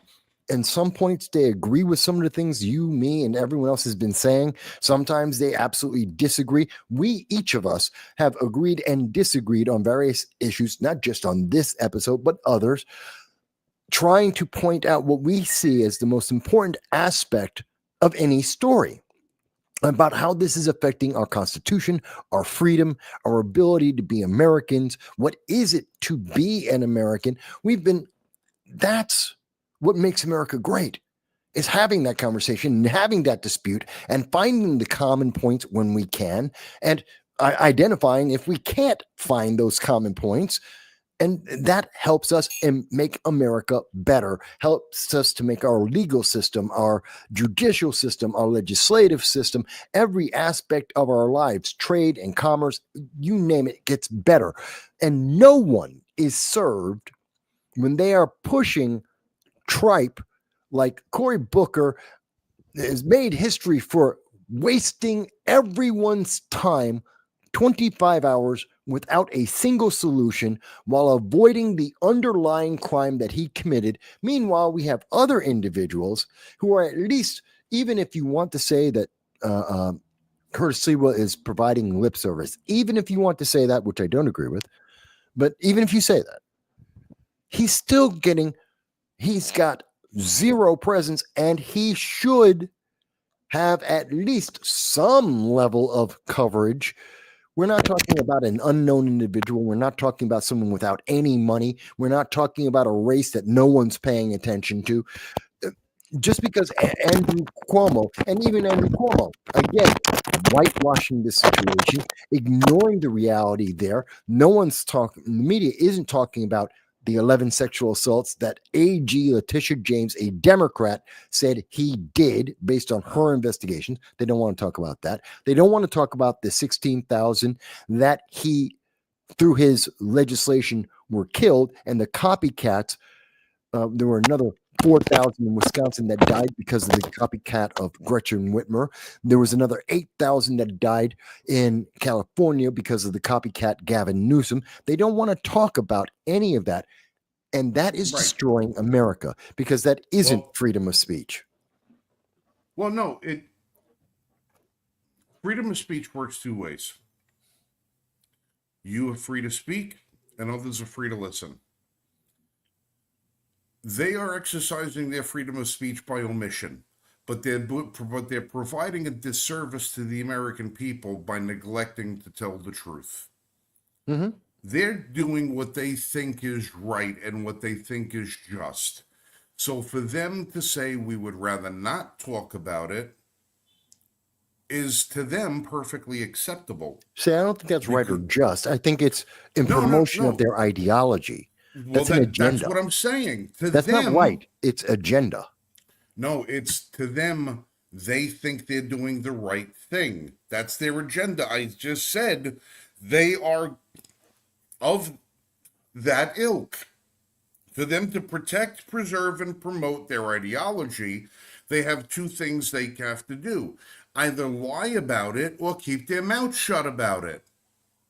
Because if they told the truth of their ideology, everybody would be a conservative. All right, that's the point. They have to lie or they have to omit. Now, if they know they're going to get caught lying about everything, because this is the 21st century and everything's on the internet and on video and on audio, and we can dig it all up, so they omit, because it's better to not get caught with what you didn't say than to get caught with what you did. So for them, they would rather let the New York race stew, because this is what happens when you give the New York race coverage. You're going to have to talk about Andrew Cuomo's shortcomings and his horrendous record as governor. At some point. Okay. You're going to have to acknowledge the crime rate in New York City that was brought on by Eric Adams and his left-wing city council. Mm-hmm. Okay. Then you're going to have to acknowledge the fact that when Eric Adams broke ranks with the Biden administration, he was investigated and indicted. Yeah. You're going to have to talk about that. Then you're going to have to talk about the newly found alliance between Eric Adams and Donald Trump, which is then going to open up light on Letitia James's fallacious, felonious case against Donald Trump, to which he was wrongly convicted and hopefully soon to be overturned. So for them to put the New York City mayoral race anywhere in front of the American people does nothing for their ideology except bolster Trump and bolster conservatism, because now we can show everything that they're wrong about and everything that we're right about, not only by pointing out their failures, but by pointing out the successes that we've had since January 20th. So they're not going to touch New York. They would rather leave that alone and say, I'm not putting that on me, and say, I'm going to omit from covering it and leave it be. Let the chips fall where they may. Who can we cover? Cory Booker? Great. Oh, shit. His bodyguard's got a gun with him. Ah, shit. Omit that too. Wait till we find something else, because by next week, you're not going to hear nothing about Cory Booker and Nope. his marathon speech. By You're Friday, not going to we hear won't. nothing about You're not going to hear nothing about the New York City mayoral race. You're not going to hear nothing more about anything except Orange Man bad. And Well, yeah, they we've got love to that. get right, and we've got to get used to the fact that that is the only thing the current crop of media gives a shit about, is because they have no legs to stand on. None whatsoever. They're swinging from the thread over the lava, and that's all they got left. No, I don't dispute that whatsoever. I don't think anyone does that is objectively looking at what's going on right now. Obviously, it is the answer to every solution to every problem is Orange Man bad. Everything. If you're listening to the mainstream media and also the politicians, but we're going a little bit long, so I did want to. I know there's two events we wanted to highlight before we go. One is what you're working on, Frank, and one is, if I may indulge myself, Please my do. birthday. Happy birthday. Yeah. No, it's not yet. Oh, no, not yet. no, And I no, can't, and I'm not even allowed to sing that song. No, God, I might no. get hit with a copyright infringement. Well, there is that too. The one time I'm happy about it because I hate that song. Well, I hate it when it's applied to me. On Sunday, this Sunday, April 6th, it will be my birthday. I will be officially 57. I count ahead. I don't care. It doesn't, trust me, you hit 57, you don't care about your birthday. It's not a big deal. For me, now most people will go out, they'll go out and drink, they'll have a party with their friends or something like that, and that's all good. I instead decide to go on to a live stream, a marathon live stream, which will be at least 12 hours long, 9 a.m. to 9 p.m. And I will be available and talking about everything and anything, depending on what chat wants to talk about. I will have guests. I expect that I will have Maj Toure. I will have Kit Cabello, Larry Sharp. Some of the members of my Patreon will be joining in and coming in at various points, and it will just be me talking as well. And this year, I'm doing something a little different. Is on top of all of that, and he's doing it naked. Huh? You're What? doing it naked. No. Oh. There will be one or two special guests, maybe a member of Congress that may be dropping in as well. But also, I'm doing this in part to raise money for the Jericho Project, which helps people with homelessness and children. It's a well-known charity, very well recognized. And so we're going to be raising money for that charity to help people, because I am an advocate to help people with homelessness, have been for many, many years since I was homeless myself. So we're going to be raising money for that charity. Plus, I want to talk to people. This is my birthday. This is how I celebrate. So everyone is welcome. And I know you guys also, I know a couple of you have said you might be able to make it. I know it's a Sunday, it's schedule. You're, of course, each and every member of the Liberty First family is welcome to jump in, and you guys may be joining as well as some of the other names I mentioned as well. So I just wanted to bring that up before we left today to let people know, yeah, that's going to be happening again all day, 9 a.m., 9 p.m. at least. Check it out for 5 minutes or check it out for longer if you want to. So Okay. it's like Cory Booker, but half the time and twice the truth. It'll be at least half the time and definitely at least twice the truth. God, yes. You know, Question. I can't help myself. Who's walking Con while you're on No, I'll take a break. At that point, yeah. I'll take a break. I'll probably put on like a speech that I've done at one of the colleges that I've been at, and I'll do one, and then I walk him, and then I come back and just pick back up. Mm-hmm. That poor dog. He's going to have to wait 12 hours. No. Khan is he's officially 14 years old in February. No, and, no, I walk him and so that means I'll have at least 2, possibly 3 breaks. Yeah. So, All and right. the other thing is your news, Frank. All right, as you guys may have, we mentioned last week that we made mention of it. The weekly roundtable is going to be appearing for 3 days live from the NRA annual meeting show floor in booth 656 on Radio Row as part of the Voices of the Second Amendment. There's going to be 18 different podcasts that are all broadcasting 3-hour segments over 3 days. So there will be 9 hours of broadcast over that weekend. Unfortunately, it doesn't look like Marshall is going to be heading out to to Atlanta with me. So I will be there live in person, and Marshall will be doing his appearances from remote. As I imagine, if you guys are available, you guys are going to be welcome to be there. We're going to be sending the link out to you. We have got. I can't tell you.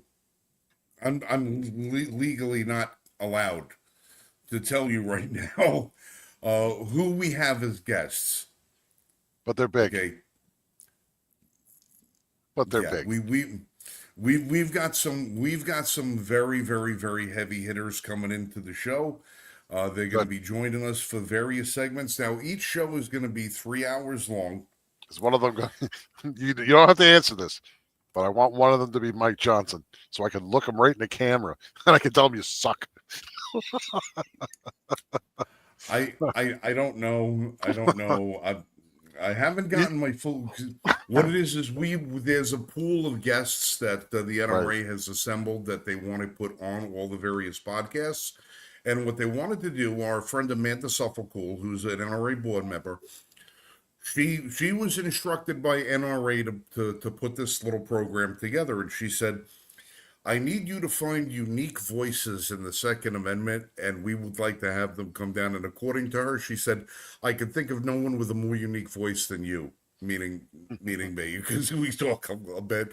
And we've got a list of guests that are going to be appearing not only on our show, but a laundry list of other shows. There's going to be 18 of us that are broadcasting from there, which is why they need these big blocks of time. So Radio Row is 20 booths that are all put together. So NRA is actually building us a booth right now. And if you saw our backdrop that we have right here on our corner right there, that's our backdrop logo for the booth. So that the little clip I put up here, the share screen, that's promotional material that NRA started disseminating today because they're advertising for the show for all of us. And we hope not only to have the guests from that NRA is giving us, but we're going to be pooling together resources with all of the other podcasts that are there. And we're going to be appearing on each other's programs. Oh, that's so awesome. That we want to start reaching out to the audiences of guests of shows that normally might not find us, and we want to reach out to guests that we might not normally find, and do a little bit of cross-promotional work and try to build everybody's audience up so that we can get a larger share of the market on constitutional thinking when it comes to podcasting, and these kinds of programs. So this is a tremendous honor for us, and it's an even bigger opportunity for us to reach people, to get the message out there, to bolster the ranks of the Liberty First Foundation, to get people on to No Sound Bites Allowed, to get people on to the Range Report, to get people to come on and join, follow, share, click, subscribe, like, all the rest of that good stuff. And we could not be more grateful to Amanda and the folks at the NRA for giving us this opportunity. We know that it stems from, this didn't happen by chance. This has been a very, very long road for us that we have been literally pushing that boulder uphill for 10 years. Trying to get to the point where we had a little bit of recognition, that we had a little bit of respect, that we had a little bit of credibility. And when I look at the people who were naysayers to us and what we've been trying to accomplish, I don't see them broadcasting from the NRA. Yeah. So that says an awful lot. The fact that our voices are not only being heard, but they're being respected enough to where they believe that we need to be heard by others. Yep. And we would like to hear from them as well. So again, thank you for anybody who's, and listen, if anybody in here who's watching, listening, or whatever, if you find yourself out in Atlanta for the NRA annual meeting, stop by the booth. Stop by the booth, say hello. I'm going to be easy to spot. You can't miss me. But if you want to sit in on the conversation, there's always an extra mic, always a set of extra earphones. If you want to just sit and watch, it's fine. There'll be an audience out there where people can sit and watch which booth they want to watch for what show they want to watch and listen to. We're going to be being broadcast all throughout the building. We're going to be being broadcast on the NRA website, Facebook page, internet sites. We're going to be everywhere. All right, we're going to be like a really bad rash. Toe fungus. You never really get rid of it. I don't know if that's the visual I want to paint. No. But yeah, we're going to be really hard to get rid of. But that's where we are. So with that, I'm going to say goodnight to you guys. I want everybody, please, this Sunday, please, please, please, tune into Vasquez's channels for no sound bites allowed in the Michael Vasquez show, and let's give him some love, and let's help him raise a few bucks for a really, really good cause. I hope I'll be able to chip in myself too.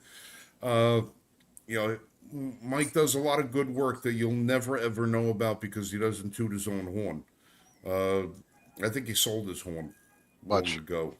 Yeah, but like I said, everybody tune into Vass this Sunday and wish him a happy birthday. If you can't buy him a cup of coffee, maybe you can help somebody in the homeless community. Maybe put a meal in front of them for the holiday coming up soon. So with that, I'm going to say goodnight to you guys. Dal, thank you very much for coming on. Everybody in the audience, thank you so much for being here. We love you, we respect you, we care, and we appreciate you so very much.